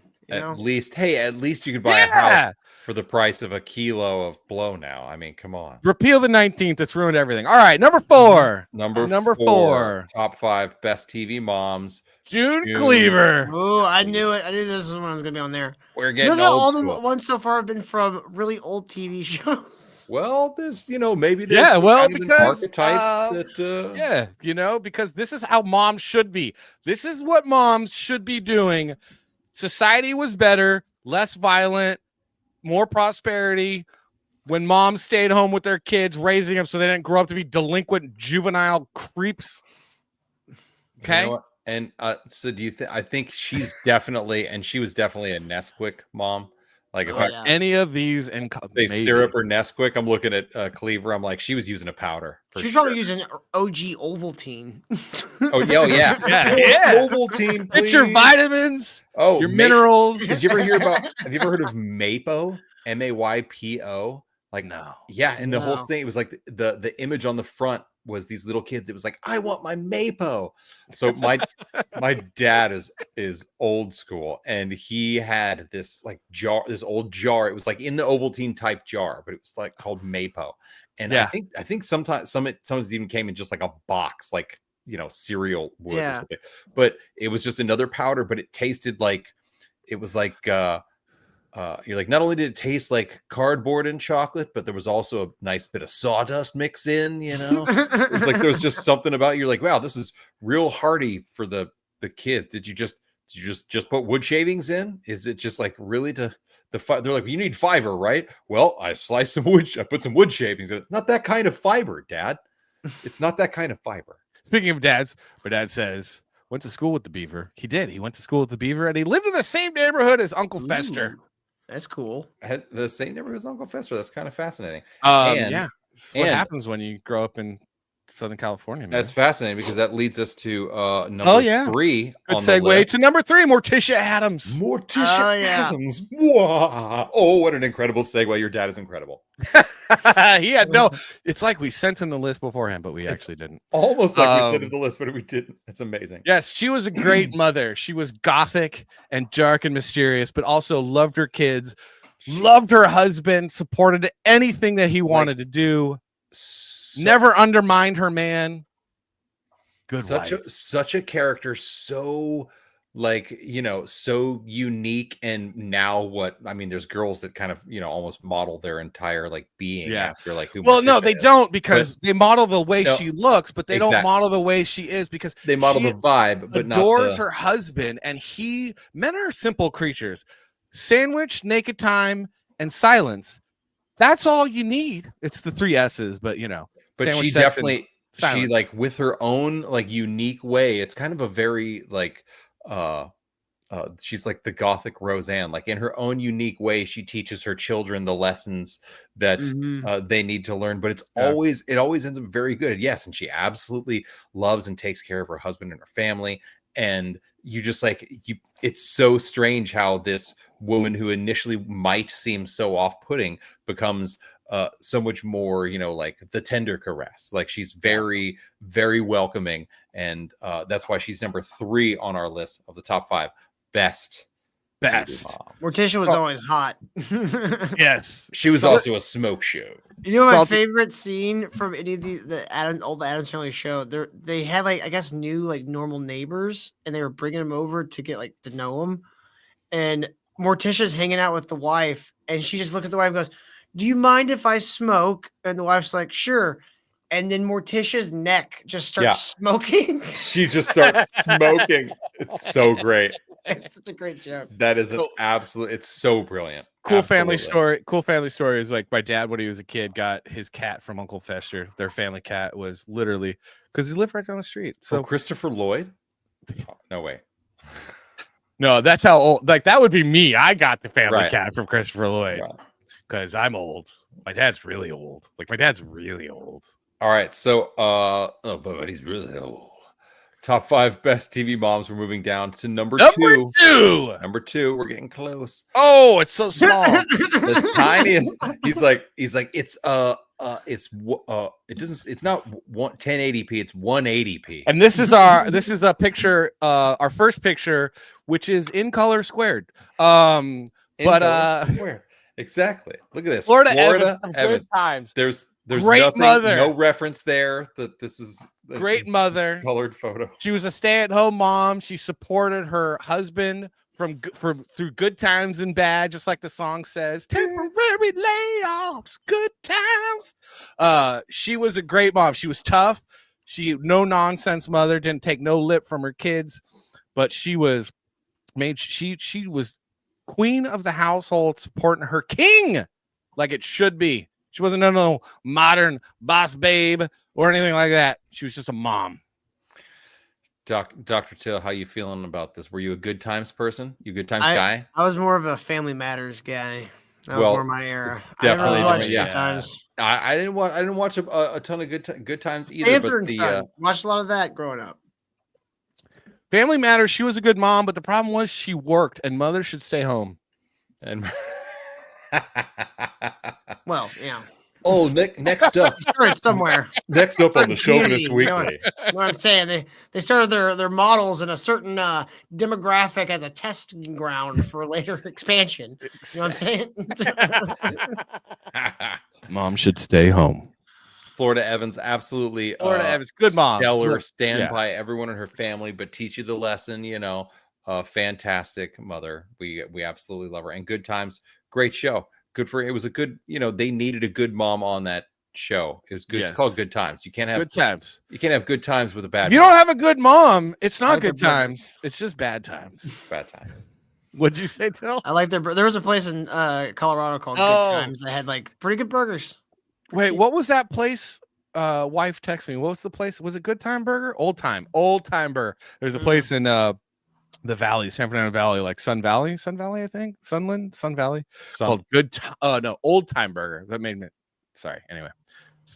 Same thing. We have a good time at Old Time Burger. All right. Number one on the top 5 best absolute TV best moms. mother of all time. Every go- mom should idolize this mother and might- model their life after her. We might be going back to black and white. Let's see. Oh, he got a color version. I got a color version, but it was a black and white show. You know that's from the DVD. This has got to be from the DVD totally screen. from the DVD, man. I thought it was going to be Sarah Connor from the Sarah Connor Chronicles. Oh. I was. This totally is television wrong. shows. This is I lost television $5 shows. on the John in the chat. I lost $5 on the John. Absolute, that has nothing to do with the chat. Absolute best mom of all time, Donna Stone from the Donna Reed Show. She sometimes worked, but she was a nurse, so it was very part-time. She volunteered in her community, but she always took care of the family and loved and supported her husband. This was actually, I think, the first television show where the show centered around the mother, because most shows were centered around the father. And I think this, correct me if I'm wrong, Chad, but I think this was the first show, but it was because it was Donna Reed, man. Well, this was like, it was the first, what was it? It was like the first family. It was the first family. They were called the first family of television or something. This was like the first show, kind of like how the Osbournes was like the first reality show. This is the first family of television. Like this is who you're looking at, and this was the mother that was the pinnacle. They certainly weren't going to put a bad mom. They weren't going to put Roseanne as the first, the first mother on television. They were like, oh, let's get a surly scallywag. But yeah, I'm going to tell you something. Lily Munster is a terrible mother. Because I'm going to tell you why. She shamed her daughter for being different. Okay, and her daughter was very lovely. As a parent, you're supposed to shame your kids for being weird, so that when they get in society, they know how to pretend to not. But see, that was the thing. Is like the whole family was weird, and her daughter was the only normal one. Exactly. How's she supposed to survive in this monster economy they've built? They've made a family business. Now she's going to go out in the world without the whole gimmick of the family, and she's not going to be able to survive. All right, fair point. Okay, fair point. Fine. You didn't make the list. Okay. Dude. Okay, so Marion Cunningham definitely was on the short list because Happy Days is a great show too. It was mentioned. Yeah, it was discussed. It was discussed. But sometimes we were trying to do a theme, but also Marianne Cunningham would have been part of that theme, because good moms stay at home, raise their kids. They don't put their career first. They put their husband first and their children second. And when do they do it? Monday, Tuesday, happy days. Wednesday, Thursday, happy days. Fridays. All right, and that will absolutely conclude our top 5 best TV moms for Mother's Day.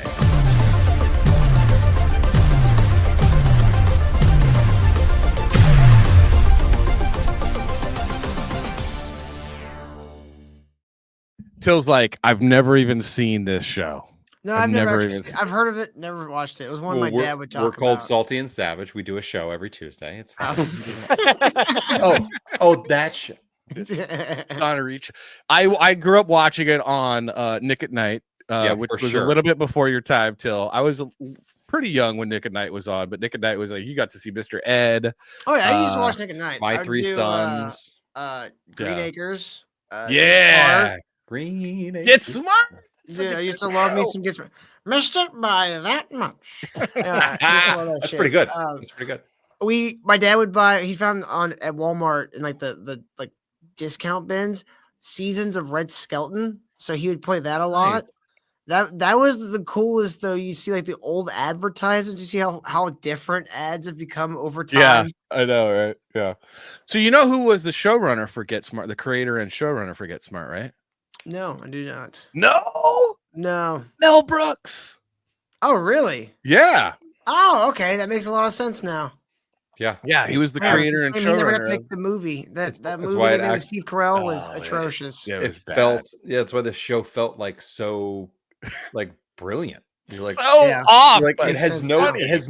you're like, wait a minute, am I supposed to like that was funny, right? Like that was pretty smart. Like did they wait a minute? It's like Dude, half of the show would go over your head. One of the greatest comedic writers of all time. He was the creator, one of the producers, and he was definitely the showrunner, the lead writer on Get Started. You'll see created by Mel Brooks in the It's probably been 20 years since I watched. I watched it with my dad when I was a kid.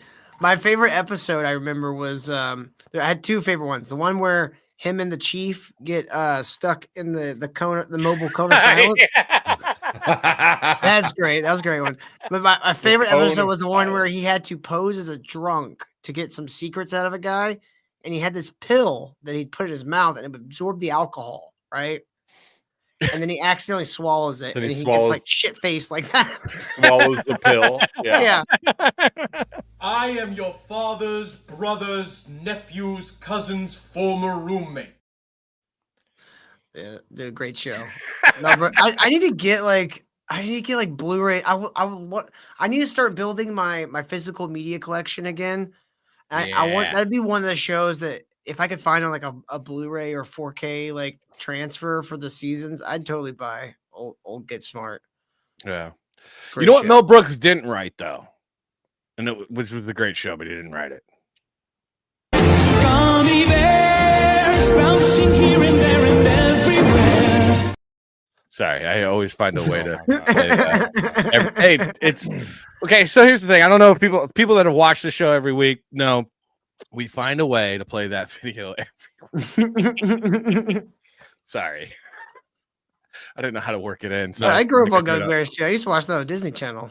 Not sorry. Yeah, we're gonna start doing the Muppet Babies intro now too. Oh God, yes. And all the nostalgia bars.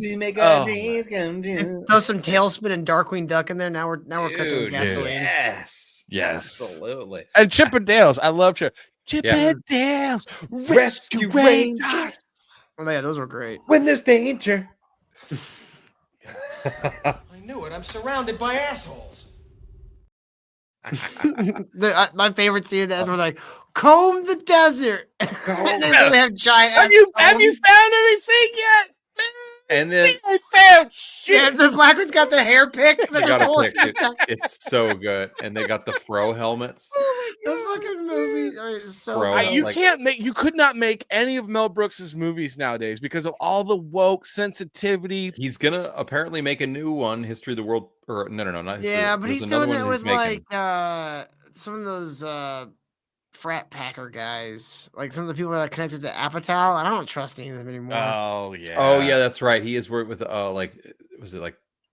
I like Judd Apatow though. He does a lot of off-color. Yeah, he pushes the envelope. Kind of not went woke, but he just kind of got neutered in like the later half of his career. Like once he got to like what was it? $1 billion. Well, what was the Adam Sandler movie where he was a comic?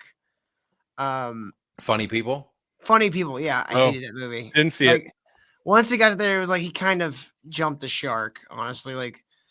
Yeah, he is a super funny guy, but Knocked Up was I think his peak. His stuff. What up? His stuff. What up, Derek Wayne Mullins? Phil Flicks. Everyone should go check him out. He's an indie movie director, guys. In fact, dude, you need to DM me on the X so that we could get you on the show, bro. All right. Sorry. I ruined the show every time. No, but seriously, it's fine. We were talking about Rescue Rangers, Chip and Dale's when there's danger. I love. So I have to brag on my wife. Did you see the new Chip and Dale's movie that they did, where the animations? Magic Mike. Oh, that didn't look good. Oh, that didn't look good. No, sorry, wrong Chip and Dale. No, they did a thing where it was like I forget who was this. What's the comedian's name? I'm losing. I lost it right now. But there's these. I think it's Andy Samberg and John Mulaney are the voices of Chip and Dale, and it's like after their show. Oh yeah, that movie looks stupid. It's like as if they were actors. It's as if they were actors in Hollywood, And Interesting. it's like after what they did after the show, like how they got famous, and then he went and he started doing music and I don't care. That's how I felt. Yeah, I saw the trailer and I was just like, What was that old Disney cartoon where it was like it was a little funny. cat that was a actor as a cop and then became a real cop? Wait, what? It was like a cat who became an actor in the show, right? And he was acting as a cop, and he becomes a real cop in the show and partners up with like a human. I can't remember what the fucking Well, you Bonkers. should. Yes, bonkers. Thank you, Nacho. Nacho always knows these things. Bonkers. No, You guys remember that? Did you Had a guys great? Did you guys know that Yeah. Chip and Dale are Magnum PI and Indiana Jones, right? Like, Yes, does of everyone know course. that? It's common knowledge. Yeah, that makes sense. Their outfits, yes. No, we already solved it, Andrew. You know, here's the thing about Is it Fritz the cat? you're literally a day ahead. You're literally a day ahead, but you're always behind. How does that happen? You're literally a day ahead. Literally a day ahead. And yet still behind. Bonkers. Bonkers is So great. an interesting story from kind of like the music and television world. Prince, when he was still with us. Salty, you're a fan of Prince, aren't you? Yeah. Is it 80s pop music? Then yeah. yes. And Dr. Till, are you a Prince Hell fan? yeah, dude! I love Purple Rain. Best part of the movie is when Morris Day throws a woman into a dumpster. Dude, it's so good. And then So when good. Prince just leaves the chick with her shirt, her tits out at the lake, just see you later, bitch. Yeah. Bye. Bye. Oh man. So Dr.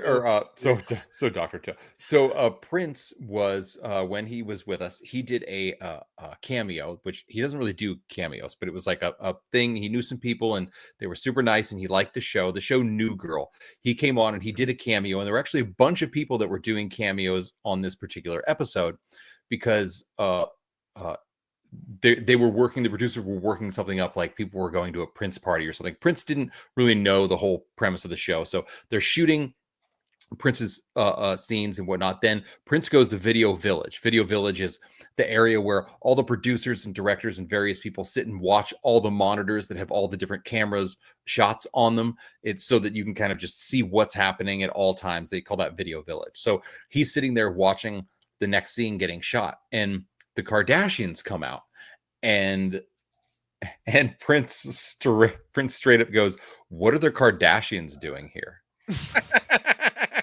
and the producer goes, "Oh, well, the Kardashians, they got invited to this Prince party, so like they're in this episode and whatnot." And he looks at him and he goes, "The Kardashians would never be invited to a Prince party." That's great. So unknown to the Kardashians, like they shot their whole scene and then they just cut it because they were like, Prince said they would never go to so they just lost the scene. And it's one of the only times that the Kardashians have just hit the cutting room floor. And I couldn't have thought it was a better story. You don't hear, like, I mean, you hear a lot of random stuff, but I had not heard that Prince story. And I just heard it the other day and absolutely. Speaking of Prince, Purple Rain, I did some artwork. I do artwork for a living. I make artwork. And one of the pieces of the artwork that I did was for this heavy metal cruise that happens every year. And every year it's got a theme. And last year's theme was all like 80s. It was like an 80s theme. So and they have this character, which never happens on a metal cruise. But they have this character, and the character is like a skeleton character, and so he's in all the artwork. And so I always draw this theme artwork. So I did this. Oh, dude, I love it. Oh, dude, that's sick. That's great. So, but we have a question because you guys walked all over it again. Sean, what were you going to say about your beautiful wife? Well, what I was going to say was I love my wife because I'll wake up in the morning and sometimes afternoon, because depending on what I've done the night before. And I wake up and my wife is watching Saturday morning cartoons from the 90s. Because guys, if you do marry a woman, make sure that she knows that she's crazy and she loves Saturday morning cartoons and hates Gilmore Girls. Okay, she's crazy. Love Saturday morning cartoons. No Gilmore Girls. Also, if she can pick up a basketball or a watermelon with one hand, maybe Maybe just saying. Yeah, just good hand strength could come in handy later on down the road. Something. There is something to be said about too much hand strength. I'm just saying. Yeah. Purple Rain is a very fun song to play. The Kardashians. I'm glad that Prince kept far away from the Kardashians because they ruin everything. They do everything. They do. Kim broke Kanye. Now he's like a Nazi and stuff. Kim broke Kanye. She broke who else did she break? That one basketball player. Their stepdad. Right? Ray J. Yeah. No, we're just talking Kim, right? So 3 dudes, Ray J, that basketball player, and Kanye. Kris Jenner broke freaking the dude that makes an appearance in our music video. I mean the Ray J's career like kind of went up, like Ray J kind of got some but she broke his soul. Andrew Campbell says, I prefer women with smaller hands for reasons. We all know those reasons. It's why if you can't find a good Christian, Christ-loving woman in America, you go to the Orient. Anyway, if you can't just go to Walmart. No, don't go to Walmart. Although we saw some Mennonites today in the Walmart. We saw some Mennonites today. My wife was like, how do you know they're Mennonites? I'm like, wife, they're Amish looking, but they're at the Walmart. They're Mennonites. Well, they're Walmartonites, Walmart nights. Did you ever run into Mennonites till at the Arkansas Walmart? In Colorado, we had a lot of Mennonites. Like it would be weird. They'd come into the store and like they'd be all dressed up and you're like, they had like cell phones and stuff. You're like, what is going on? And they like drive up in like a 18-passenger van. You're like, what? There are definitely some Amish Mennonite communities and various things around Iowa, and there's a whole community of them come to all of the farmers markets and the downtown summer markets and whatnot, and they sell all these pies. The Amish pies are like a big thing. There's actually there's an Amish furniture store in our downtown where you look through the Amish furniture is handmade Amish. Legit. Yeah, it's pretty great. Are you guys ready for the greatest thing that will ever come to Broadway? Are you ready? Are you ready for the greatest thing that's coming to Broadway? We better get a fair use on this. I don't know who you are. I don't know what you want. If you let my daughter go, that'll be the end of it. But if you don't, I will look for you. I will find you and I will kill you. What I do have are a very particular set of skills. Skills I have acquired over a long career. Skills that make me a nightmare for people like you. I don't know who you are. I don't know what you want. If you let my daughter go, that'll be the end of it. But if you don't, I will look for you. And I'll kill you. I will find you and I will kill you. Oh, there, I ruined it. I love this guy. That guy does such a great job. All right, ready? What does a good wife do? Watch how amazing my wife is. Oh, hold on. Is it gonna like just come out of nowhere? He's gonna be like, oh wait, Help what? me, wife. Help me, wife. Help me, Rhonda. So my wife just learned the other day. She's like, because we know somebody named Rhonda, and she's like, oh, I wonder if she loves this song. I'm like, I doubt she does, because when she was growing up in grade school, everyone's saying "Hump Me, Rhonda," and she's like, no, they didn't. And I was like, yeah, they did. They definitely. They definitely said "Hump me, Rhonda." Hump me, Rhonda. Yeah, if your name was even remotely weird, we said all sorts of stuff about you. I was in first grade with a kid named Michael Balzarini. It like dude, oh man, dude, the most unfortunate Italian name. Like, oh my god. I mean, if he becomes a gay porn star, he didn't have to change his name. Look at this guy. This guy. Oh, is it time? Is it that time? We already played it. All right. Oh. Hey, so speaking of sitcoms that we talked about earlier, terrible segue, I know. Till, did you ever watch How I Met Your Mother? Oh yeah, yeah. Had Okay. the worst ending ever. Dude, right?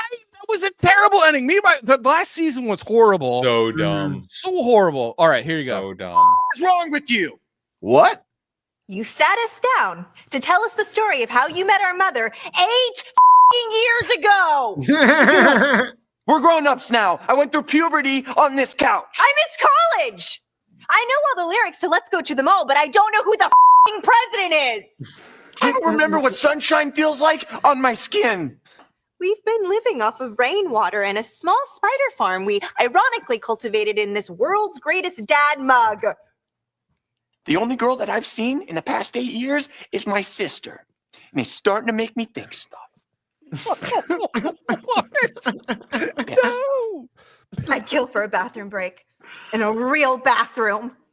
We've been in a bucket. A bucket! You still haven't gotten to How You Met Mom. All you've done is talk about an endless parade of sluts you banged. Do you realize how disturbing that is? You're our father. I hope the story ends with you not meeting Mom, because honestly, at this point, I wish I was never born. Okay, I get it. Dude, seriously. I saw that and I was like, I hope Till actually watched, because my wife just texted me. She's like, we ignore the last season because number one, Team Barney all the way. Yeah, to the moon. Of course. Because Ted is a simp. Dude, it was so disappointing. Like the entire show was just a rev up to so this is why I'm going to be banging your Aunt Robin again. Yeah. Like seriously. Like also like screw you, man. That was the worst. Like it was the worst. Like they're like, oh, wait, is the character going to actually grow and evolve and move past his like urges to want to try recreate his messed up childhood where he's like continuing to chase women that don't even care about him? Oh no, he's gonna stay the same. Great. Yeah. It was a good show for like 3 or 4 seasons. No, it was a great show for like 7 seasons, and then they ruined it. That was the worst, Andrew, because what it is Hollywood trying to teach men to be simps, and men need to not be simps. Barney did have like the best arc though. He kind of like grew as a person over the show. Like eventually didn't he like get married or something? Well, they ruined it because they were like, well, then Barney's gonna go back to being a dill hole and leave Robin because Robin was worth marrying because she was really worth marrying. Like Barney was marrying down. That dude could have had anyone. And Robin was a stupid feminist boss babe, annoying chick, and he was basically marrying down. And they were like, well, Barney's the villain. He's the villain. No, Barney is the hero. He is the hero because he's the only one that understood anything in life. And Ralph Macchio was the villain, guys. Anyway. Ralph Macchio. Have you watched the trailer for Legends? It's an illegal kick to the face in a karate tournament. You don't know about Karate Kid Legends? Yeah, dude, the new Karate Kid Legends, bro. With Jackie Chan and Ralph Macchio? So, a few years ago, there was a Karate Kid movie that came out where Jackie Chan was the new Mr. Miyagi and Jaden Smith was the young student. Yeah, he doesn't exist. So yeah, thankfully, someone had this very smart idea. Where terrible, and I'm already over it. What? Someone had a very smart idea, though. They were like, "Hey, you know what? With this big revival of Karate Kid with this show, why don't we bring Ralph Macchio back in with Mr. Miyagi, who's Jackie Chan, but we'll just pretend Jaden Smith never happened." Yeah, they have essentially like 20-year-old Jackie Chan as the kid for the Karate Kid. You know what you've just described to me? You know what you've just described to me?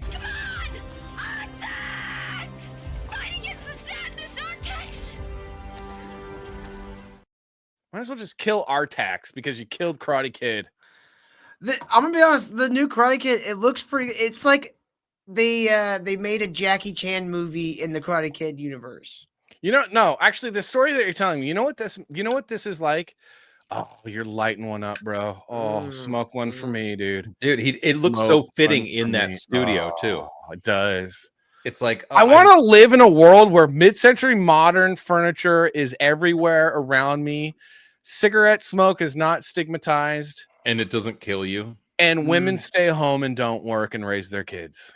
Be great if they could just make a cigarette that doesn't stink. That'd be great. It doesn't murder you. Or less. You know, well, Less. I will say menthols, not they smell. Yeah, they fill your lungs with fiberglass. It's not great. Yeah, I know. All right, you guys ready for the worst dad? Oh my god, I think I went to high school with this guy.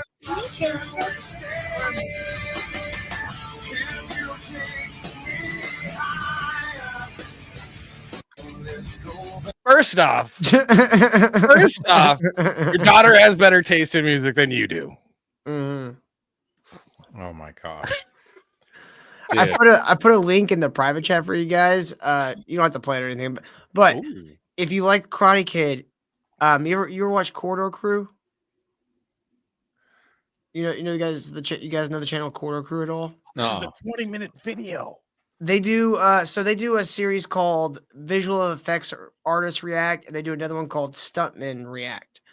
And so they have friends in the stunt industry. Yeah, and they watch stunts and stuff and they react to them. Yeah, I've seen that. Okay. This episode, they have the young star from the new Karate Kid on the couch with them, and they watch some of the scenes from the new Karate Kid.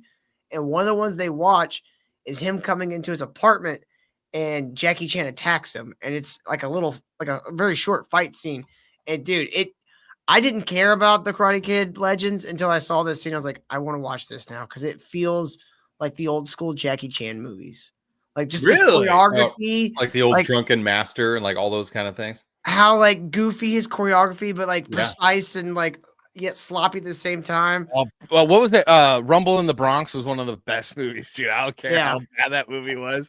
That was such a good movie. It was like that was the first Jackie Chan. I had no idea who Jackie Chan was until Rumble in the Bronx, and then it was all downhill because it was like, wait, he's been in these movies from China, these Kung Fu, Drunken Master 1 and Drunken Master 2. Yeah, Legend of Drunken Master is so good. Oh man, yeah.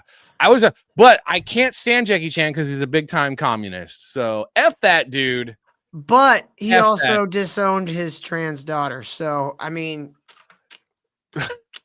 but he's a commie, and so he could be a communist over there as long as he ain't bringing that shit over here. I'm fine. Leave it out of your movies. I'm totally cool. Okay, It's a great idea. Okay, it's a great idea. So I have the scene you're talking about. I have the stuntman react scene here real quick, just so we can get a quick kind of view of the scene you were talking about. It's true. My dad worked with Jackie Chan. He pulled a gun from his belt. Ooh. Really? Yeah, it's true. Oh well, and that's how I met your mother. Jackie Chan pulled a gun from my belt. You a filmmaker?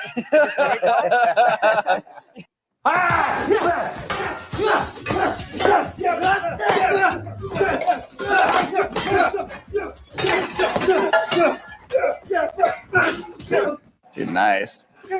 Dude, that's what I'm talking about. Like if you're fighting, you're grabbing crap. Like, come on. Yeah. Come on. That's what I love about every Jackie Chan movie. It's like, here's a piece of bread. I'm going to hit you with it now. He's like, oh, here, and I'll wrap this around your head, and I'll do this, and it's he does fantastic. a fun little spin here that it feels very classic Jackie Chan. He flips off the table like that. Now you see me, huh? Who is it? Dude, I want to see this so bad now. I want to see this now. Oh, man. Hey. What, you get to fight Jackie? This kid That's looks sick. perfect for this. Yeah. Like, Yeah, Dude, that is awesome. It does look pretty good. All right, damn it, Till. so it's like the way it appears in the Yeah, I'm trailer is watching it's this. Ralph Macchio and Jackie Chan both mentoring this kid for Right, he comes Karate in Kid. to be like, oh, hey, let's Very mend the old cool, fences. You know, it's been a while, and then they get back. There's a couple references, paint the fence and all that stuff. But yeah, he comes in to help What's the dude's name from Cobra Kai? Johnny. Yeah. I hope he gets a little cameo. In the movie. That'd be great. He'll absolutely be in it. He's been part of the show. Wait, what's his name? Johnny. I mean, no, in real life. I know.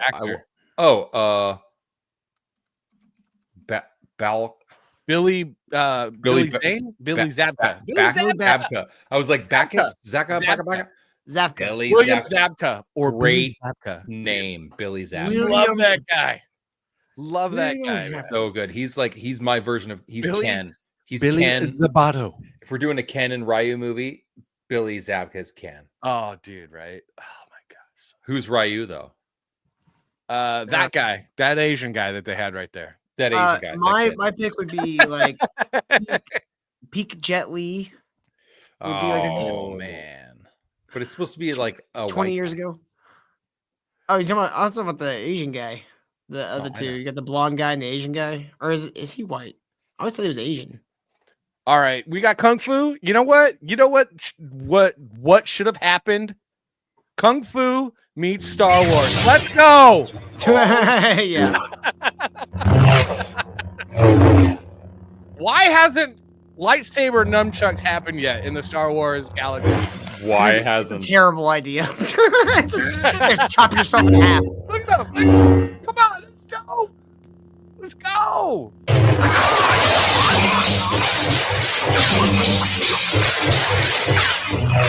Okay, what's worse, a lightsaber purple whip or lightsaber nunchucks? Whip, definitely. The nunchucks whip at least pretty looks bad. cooler.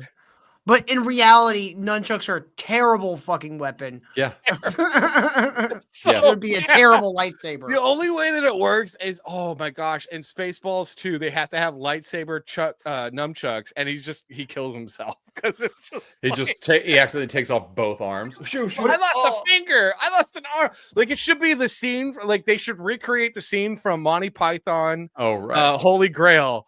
But he's cutting stuff off of himself. I'm not dead yet. He's only a flesh wound. You ever seen 33rd Chamber of the Shaolin?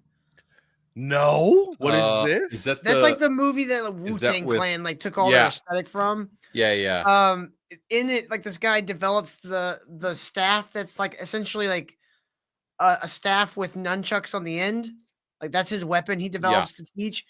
That would have been cool as like a lightsaber because you can like do all kinds of crazy. You have like this large staff to kind of like keep everything at bay, and then the nunchucks are like at the end of the staff. Yeah, it's like if you mixed Donatello and Michelangelo. Chaos. If you're a TNMT guy, let me know. Last thing I gotta share. I do gotta share this. Okay, let's see what Till thinks. Because you guys are both younger than me. All right. Are we? So this was a little bit before my time, but this is a toy. Yeah. Oh yeah. Okay. So this guy says age 3, like question mark, right? Like, and it's weird. It's a TJ Hooker toy thing where it's like from the action TV show. From the action TV show. So it's got the pistol, right? It's got the 38 special. It's got the holster. It's got and there's like this is for 8. It's like you know what? Gen X, this is why Gen X is the way that they are and why Gen Z is the way that they are. Because we played with toys like this. No choking hazards. What do I had shit like that when I was like 3 years old. I don't know why this. I used to have like the sheriff like belt with the pistols. Yeah. Because you grew up in America. What's happened? Kids don't play with this stuff anymore. They play with like people are worried about, crap made by pederasts. People are worried about like that gun being mistaken to be a real gun. But back then nobody cared. Everyone was like, "Oh, it's cute because it's a kid." Of course, why would he have a real gun? Yeah. Does that say credit? Does it say credit card TJ Hooker on the inside? Yeah, I don't know why. I don't know what that's all about. Credit card. It's like, oh, he's got a fuel card for the cruiser that he drives. Yep. Maybe that's how they responsible. I don't know. It's before, was this TJ Hooker was like the late 70s, was like before I was born. But still, we grew up with toys like this. This is probably a cap gun even. Got the cap. Put the caps in there. It probably just popped. It just went. Yeah. Uncap says he had that toy set. I'm not surprised. That absolutely checks out. Yeah. Yeah. And now kids are like, oh my God, surely they got to put the orange tab on the front. So it's like, yeah. Because like you said, like a 3-year-old with I don't know, because nowadays mom's working, dad's working. And so it wouldn't be surprising if like 3-year-olds walking around with a gun because no one's raising the kids. He's That's why society's going to crap. Got one. He probably went and bought one from the van on the corner, you know. Probably. It was probably sold by a Democrat too. Probably sold by so they could ban guns. An illegal immigrant Democrat. Probably. Yeah, I think I shot my first real gun when I was like 6, 7, maybe 8 at the latest. Yeah. It was like a little 22, but like I grew up in like Midwest, so like my dad wanted like my brother and I to know like these things are no fucking joke. They're like, you know, we take us out target shooting at my grandpa's, and you know, you learn to respect these things and you don't play around with them. You like all the people who like have kids that end up shooting someone with a gun, it's because they don't teach their kids to like respect the gun. Like even as a baby, I had ear protection watching my dad target practice. 8 years old, my dad takes me to the range, holds a cantaloupe up to my head. Mm-hmm. He says, "That's the size of your head, right?" And I was like, "Yeah." Sets it down, hands me his 9mm, and he's all, "Shoot the cantaloupe." So I shoot it, and he goes, and I'm all, "Whoa!" And he's all, "Yeah, not a toy, is it?" I was like, "No." He's like, "Okay, don't play with my guns." Yeah. Teach your kids to have respect for the. I was like, those are instruments like, of war, you know. Okay. And but my dad was great because he was like, "All right, anytime you want, we'll go to the range." And then like you like, it was the coolest thing because it's like, go to the range, come home, and then we clean the gun and got to learn how to all worked and everything. Never wanted to play with my dad's guns because, good Lord, the cantaloupe thing, I was all, I'm good. I'm good. I'm good. I didn't realize it would blow my head up. When I was like 12, my dad took me out to this. It was a bunch of land owned by a children's home that was like run by like this church organization. This sounds like a great story for firearms. Let's go. They caught a sow on their land in like a pig trap because a female pig. In East Texas, hogs, like wild hogs, are a pestilence. So they caught this sow and one piglet. And my dad goes out there. They're like, "Hey, you want this pig? And come out and shoot it and take it and go get it processed. You can just have it." So my dad and I go out there, and he has a 357 Magnum with like a 6-inch barrel. Nice. And he puts one right between the eyes of the sow, kills it, right?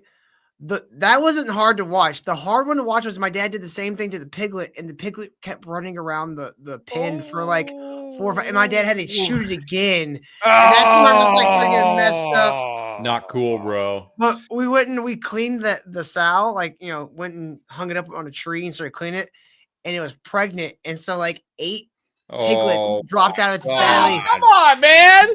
And my What's dad, your pastor dad doing? What is your preacher father doing?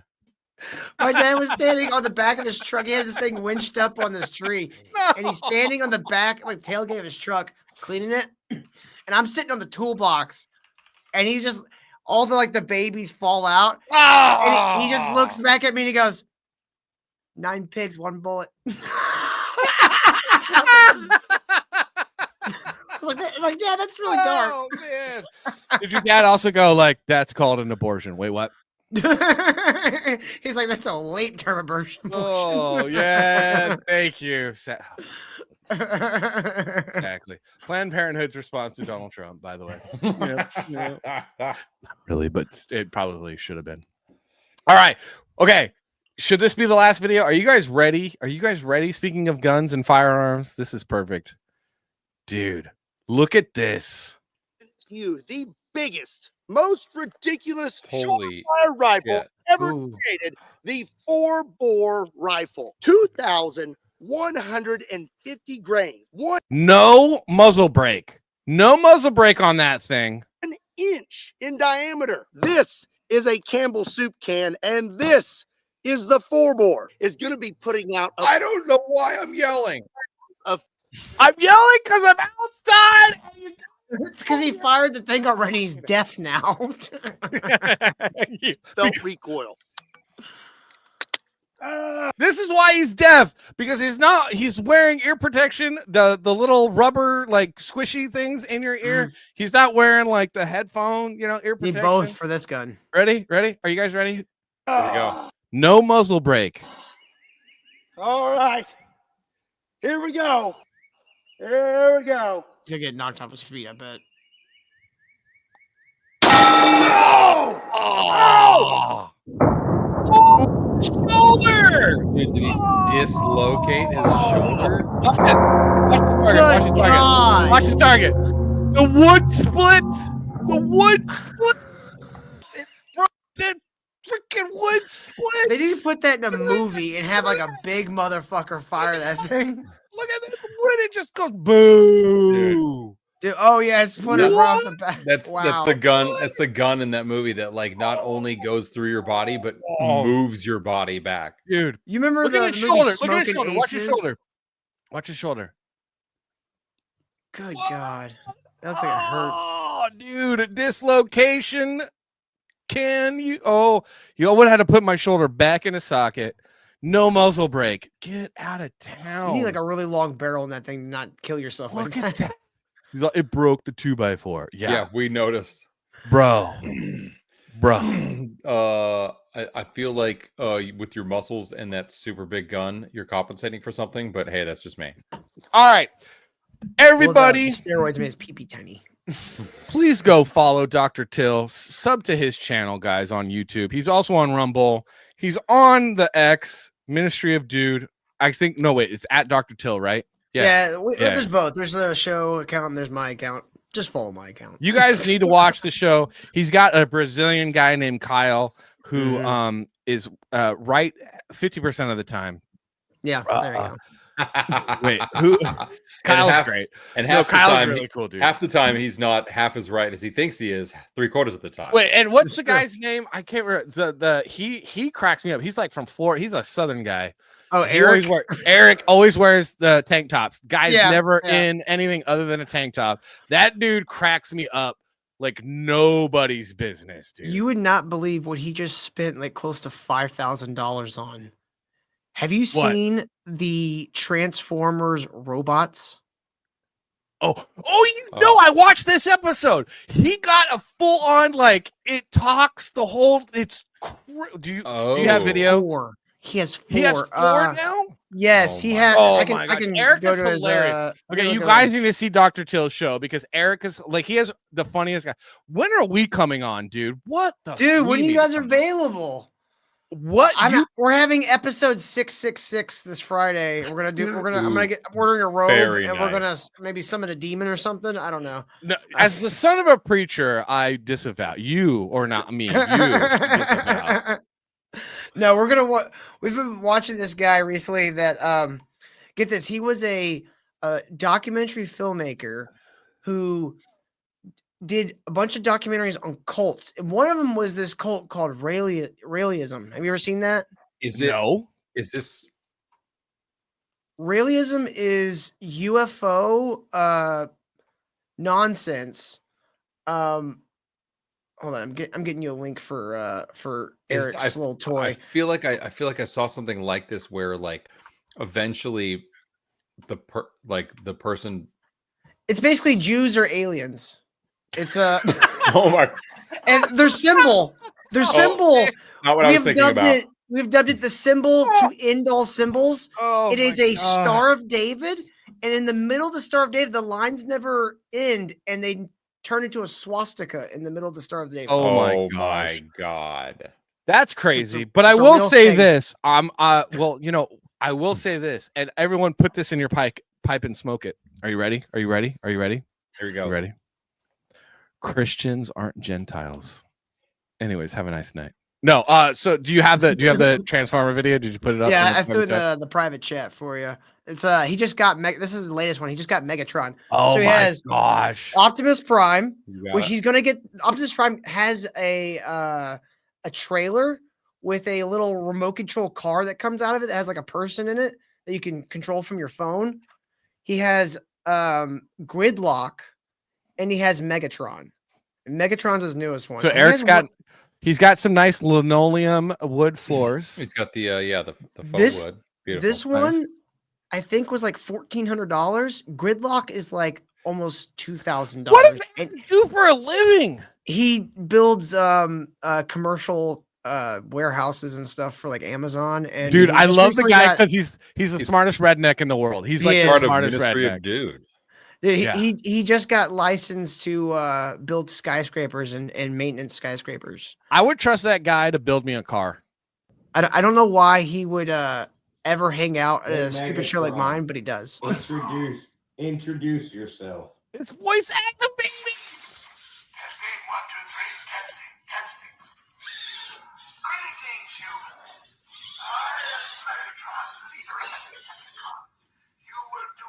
But it's old school Megatron where he turns into a pistol, not a freaking airplane. No, he turns into. I think this one turns into a tank. A tank? Oh, Yeah, which it makes more sense than the pistol. okay. You know, Yeah, It's still pretty that's good. yeah, because Introduce yourself.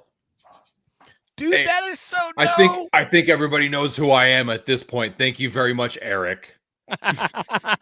Dude, we should have Eric on the show too, because Eric is hilarious. He's Oh a my nut. gosh, dude. I love Eric. Come Kyle on, is Eric. great though, too. And he's Brazilian. So and he's like Brazilian, but based. yeah. Like super based. We And then s- you we have a couple other guys on, but yeah. We have who- on the John, which if anybody watches Biggest Problem in the Universe, you might know him as the Niggler. He's like a Oh a no, off-brand- that's the guy that does those. Oh, okay. Yeah, and then we have Johnny Rocket's been hanging out in the show a lot lately. He is the creator of the Maniac, and I believe he wrote Hellefont too. He wrote Hellefant. Yeah. Do you guys want to see my Hellefant cover? Yes. Dude, yeah, your elephant cover's dope. Wait, let's see. if And I was can- telling Salty he should definitely have Johnny Rocket on soon because they're trying to get to 2K for the Maniac. Maniac is great. It's like the Tick meets Judge Dredd. Wait. Oh, really? Yeah. I got What an is my early Hellefant sneak peek, cover? and I'm really enjoying it.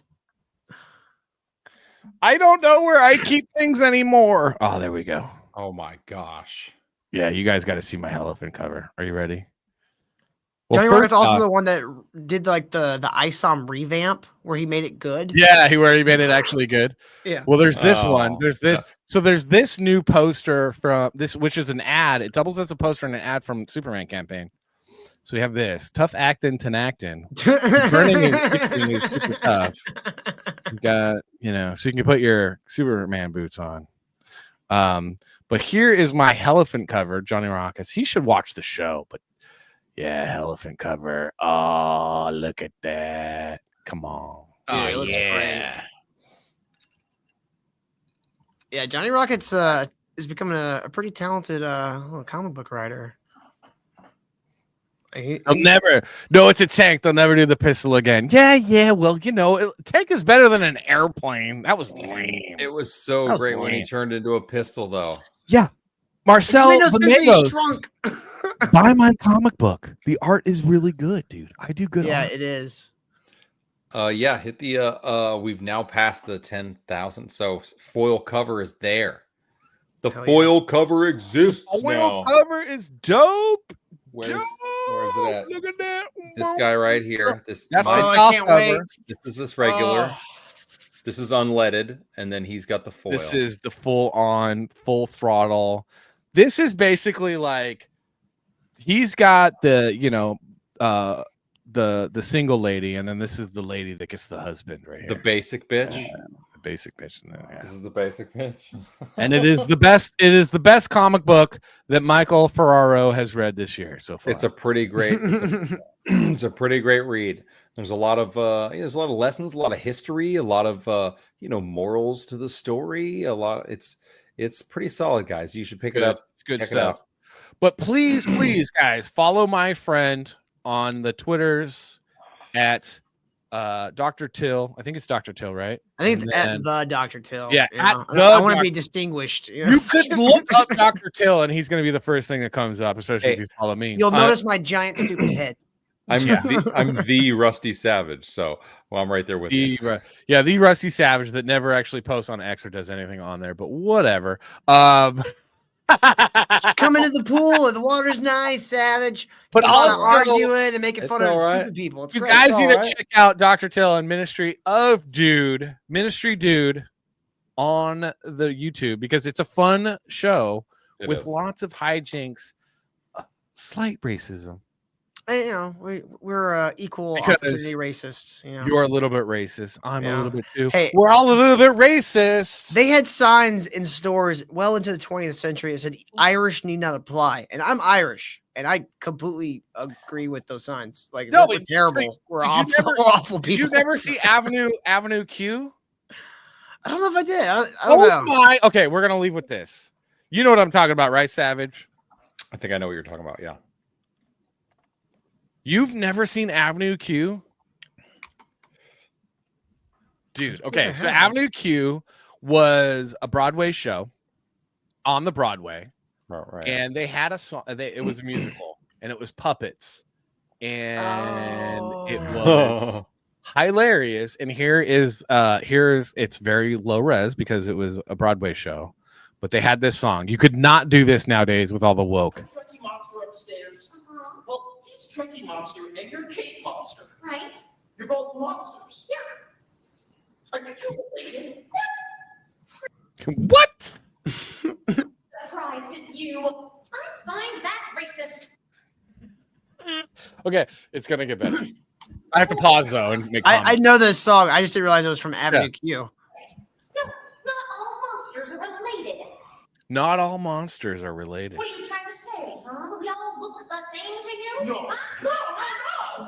Oh, I'm sorry. I guess that was a little racist. I should say so. You should be much more careful when you're talking about the sensitive subject of race. Oh, Hey, yeah, does great. anybody else notice that there are people like actors just standing right next to these puppets the whole time? I mean, Lip syncing them. It's weird. like it's Broadway. This is called they're- art, Savage. This but is they're- called art. but they're like saying the same things the puppets are. I mean, it's really annoying. You know, fun fact, once upon a time, I was a competitive puppeteer. A competitive puppeteer. Please Ooh. tell me this is true, Dude, Yeah, have you I've- ever given like- any puppet jobs? Whoa. I competed one time when I was a teenager, and right you even- before, I don't know if it was nerves or if I got sick or what, right before we went on stage, I lost all my hearing. So I had to like go Did you off of, talk like, like this? Did you do the show like this? oh, it was we were doing like a routine thing. And so I had to like go off the routine based on what everybody else was Going doing around out. me. And I was like the central puppeteer. So I was like, was I synced at all? And they're like, yeah, I think you were all right. I'm like, all right, because I couldn't tell anything. My ears were They going, talk like this and all. They talking like this. I think it was just like nerves or something. Because like, I don't know. I've never had anything like that happen before or since. That's how deaf people talk, Savage. I'm sorry. That is how deaf people talk. Did you know that sign language is just shadow puppets? That's what Kyle taught me. Shut up. But it's like without shadows. So it's like you got to guess. You're like, ooh, what is he Oh my making? gosh. If it was a shadow, what would he be making? Ooh, is it a goose? What is it? A duck? What about that special monster school you just told me about? What about it? Could someone like me go there? No, we don't want people like You see, you're a little bit racist. you.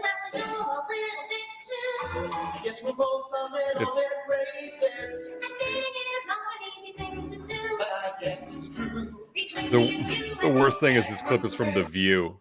Like, But this oh, is how far we've fallen, where it's like it was something we would joke about. Oh my gosh. And then you have to see Avenue Jew. Anyway, so we're going late, guys. We're going late. But then they did a thing with Fiddler on the Roof and Avenue Q, and they called it Avenue Jew, and it's hilarious. That's also great. hilarious. You know, the Jews actually have their own brand, like their own off-brand of Ovaltine. Of course they do. They have their own off-brand of Coke, so why wouldn't they? You know what? You know what it's called? Wait, Savage, you're muted. they have their own blow? You Oh. know what their own Oh, brand of yes, Ovaltine's very called? kosher blow. It's called Ovalstein. Stein. It's Stein. Okay. Depends on what neighborhood you're in. It does depend. It's that, and actually now it's Ovalberg. We just changed it, and now it's I thought that joke an hour and a half ago. I was like, how am I going to work this back in? I thought when we were talking about Mapo, I thought of that joke. Man. Well, as the only person who can trace his lineage on his mother's side back to the tribe of Benjamin or Benjamin, I approve of this message. My girlfriend found out recently that she has some Jewish in her bloodline. Yeah, it's not. I immediately told her, I was like, yeah, that makes perfect sense. The way you are with constantly money. trying to take my money. The way you are with money. Nuts. I mean, come on. Well, you know, you are hoarding jewels in the jewel. Yes. True, yeah. I mean, it's jewels. It's literally the first part of jewels. I mean, come on, guys. Yeah, they put it One day I will come out and let you guys educate you guys all on all of that and blow your minds. But anyway, wait, you're gonna educate us on the Jews? Oh God, Savage is gonna try to jaywoke us. Nope. Quite the opposite. No. He's gonna try to turn us into Nazis, Savage. Don't let him do it. Don't let him do it. Like, I've seen Raiders of the Lost Ark. I know how this works. I know. Just close your eyes. Just close your. Don't look into it. Listen. All right. All the isms. Wait, no. All the isms. Dude, every time I hang out with Till, I'm like, oh, dude, yeah. We love Till. You can get You're so great, dude. That they don't hit the same way a nicotine cigarette does, but it gives you that nice little that sensation motor, the oral fixation. Yeah. And they usually smoke pretty similar to. Well, I smoke a pipe now. I have I have a Gandalf pipe. Right? Yeah, I need to get me a pipe. I need to get some pipe tobacco. That shit smells so good. I feel like we need to have an episode where we all have pipes and we're just sitting. I walk around. You're having the big closeout next week, right? The 13th. The Is that next 13th? week? When is the 13th? 13th is 7 days from today. Yeah. Yep. Oh my gosh, next week. You know what? Next week Yeah. when I come on for the big closeout, I will bring a pipe and I will smoke some pipe tobacco. Oh, yeah, we're gonna smoke. You know what? All right, everybody, come back for next Tuesday, September 13th, May 13th. We are doing a giant closeout for Silence Do Good, my comic book, and we're gonna have a bunch of guests on, shutting it down, and we're gonna close out the campaign. So it'll be everyone's last chance to pre-order and back the campaign. And once we do that, we're gonna close it down for good, and you won't be able to get the comic book. So next week will be the time to get it. Come back, and we're gonna smoke copious amounts of good old-fashioned tobacco. Oh, good old-fashioned wacky tobacco. Because no, not wacky tobacco. I'll bring some of that too for me. Yeah. American tobacco. My bad. We're gonna do well. The country was built off of hemp and tobacco. Okay, Thomas Jefferson had a hemp crop and tobacco crops, and the country became rich off of tobacco and hemp. Guys, it's true. Come on, man. Come on. Don't you guys know? Don't you guys know? Pre-order the Baron. You got to have a link. There's no link. Is that a link? Can we click that link? That would be great if it was like that now. Anyway, the Baron letting people know. Come on. But yeah, Phil, thanks for coming on, dude. Thanks for having me, guys. You guys are welcome on my show. I need to we need to have and I want something that's right up your guys' alley, because I know we do so many different weird niche areas of the internet, so I don't want to throw you guys into waters you're not comfortable swimming in. So we need to come up with a theme show that we can have you guys on. And sometimes it's a matter of context. Like when it's your show, we might get a little more comfortable. You never know. Oh yeah, you here's the thing. Yeah, and it's your show. I don't care. I am a chauvinist pig who has never voted for a Democrat in his life. I am just a standard pig, and and I am unfortunately absolutely destined to clap along when someone says something terrible. We don't like political correctness. That is one thing for sure. If it's funny, it's funny. I appreciate that. Yeah, you gotta enjoy the humor, because like if you keep it too serious, then we're all just gonna end up, with sticks up our butts. I will say this, guys. I believe in treating everybody as an individual because I live in America, and that's what this country was founded on, which was individualism. So I'd like to treat everyone as an individual, but also like to make really horrible jokes. And just make fun of them and tell them they have a stupid face. Well, I mean, because if you can't laugh at yourself, you don't belong here. But yeah, once again, thanks, Dr. Till. You are absolutely awesome. I am curious though. Did Dr. Till bring a record? Because we didn't do record of the week. I had one in mind. I didn't actually grab it. But I had one in mind. But that's all right. I think we're. I don't know. Do you guys want to hang out for it? I don't know what you guys want to do. I'm here. I'm just doing whatever. I'm in the passenger seat on this one. I think we gotta Savage, we gotta bounce. But guys, real quick, if you have a beard and you love you want your beard to be softer and smoother, please think about getting Larson Bros Beard Balm. Oh yeah. And mustache wax. There's a link right there. It's an Etsy shop. It is the nicest smelling beard balm. I use it. My father uses it. One day Till will use it because we'll send I'm growing back out. I gotta get this shit to connect finally. It's all right. We're gonna get Eric may never use it because I don't know if Eric can grow a beard. No. A man named Eric unable to grow a beard. That is a shame. He's more Irish than I am. Like he looks like what they would put on posters back in the day to warn people. And what people don't understand about the Irish is the Scots, like so Savage is Scottish and Viking, very Viking. The Scots can grow facial hair. The Irish, yeah. I've got the typical Irish thing where it doesn't connect. I mean, the hair comes in random places where the streets have no name. I mean, yeah. Well, I'm very Irish and I can't grow hair on my legs. My legs look like a Japanese person's legs. Oh, dude, a Japanese woman's legs. I have hair on my legs. A Japanese man's legs.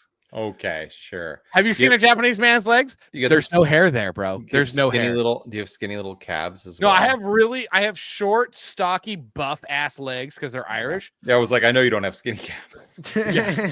Look, I know your calf game, bro. I'm looking at, yeah, you do. Yeah, you do. Yeah, that's right.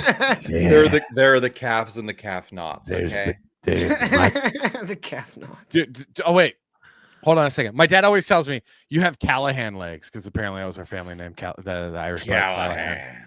And I'm all, you mean short and stubby? Yeah. Are your Till? Are your legs short and stubby? Yes, I have tree trunks for legs. You never want to marry an Irish woman because they have cankles, and that's weird for a woman. So someone made a Dr. Till action figure. Let's see if I can find it real quick. Oh, what's the deal? Like all of a sudden overnight, everyone was like, "Oh, look, I did myself as an action figure," because everybody else was doing it. AI, bro. Because of AI. Yeah, I know exactly where I can find it. Or was it memes? I got an action figure. It's called "Your Dumbass," and it's someone using a computer to look up an image of themselves as an action figure.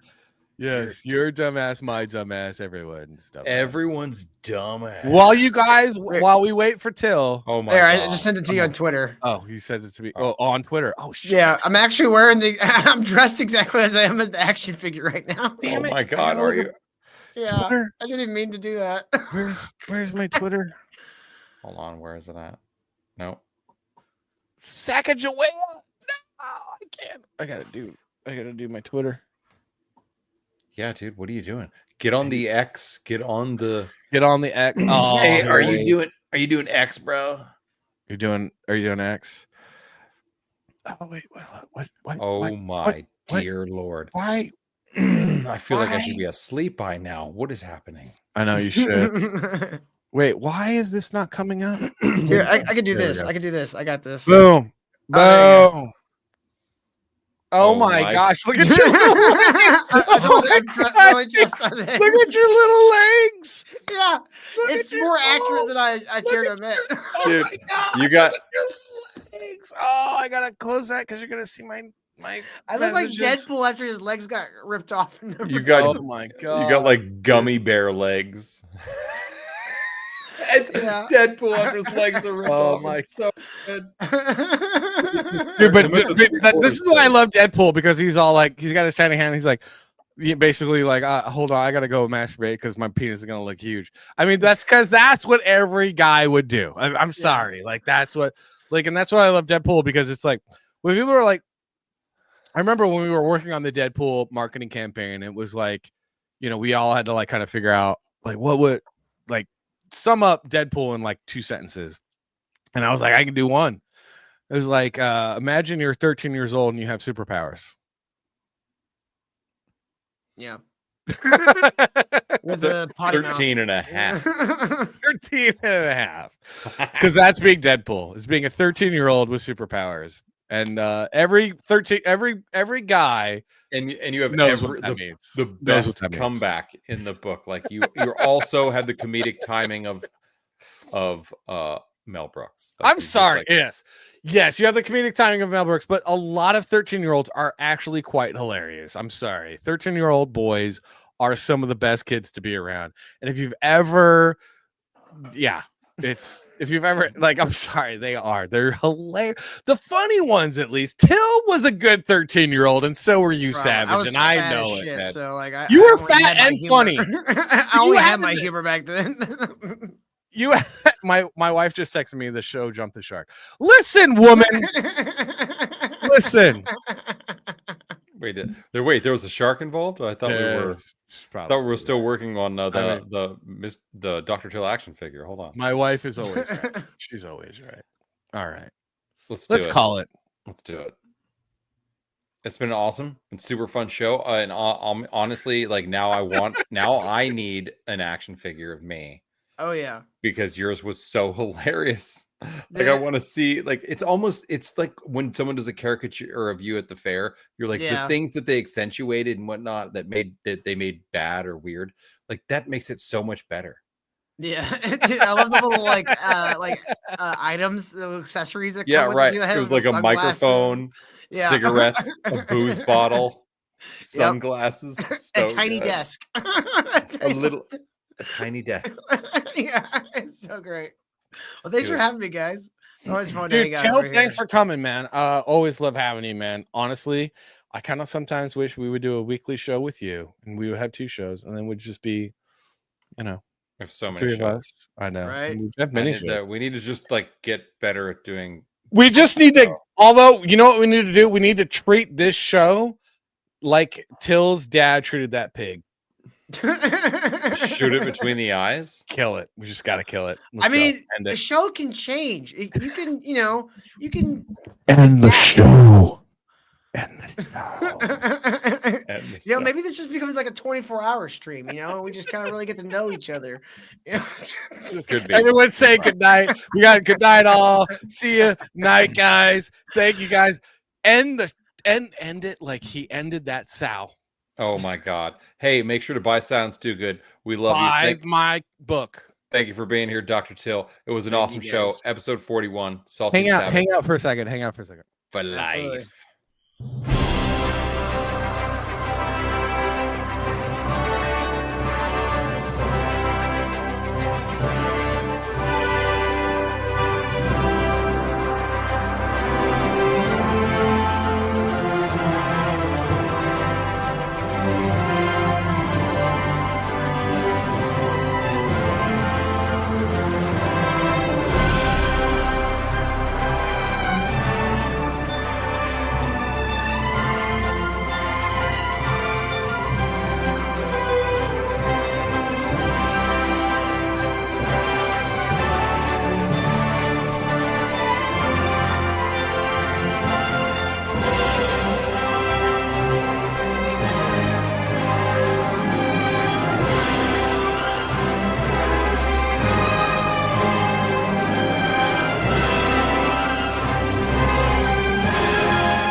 all there, black and white, clear as crystal. You get nothing. You lose. Good day, sir.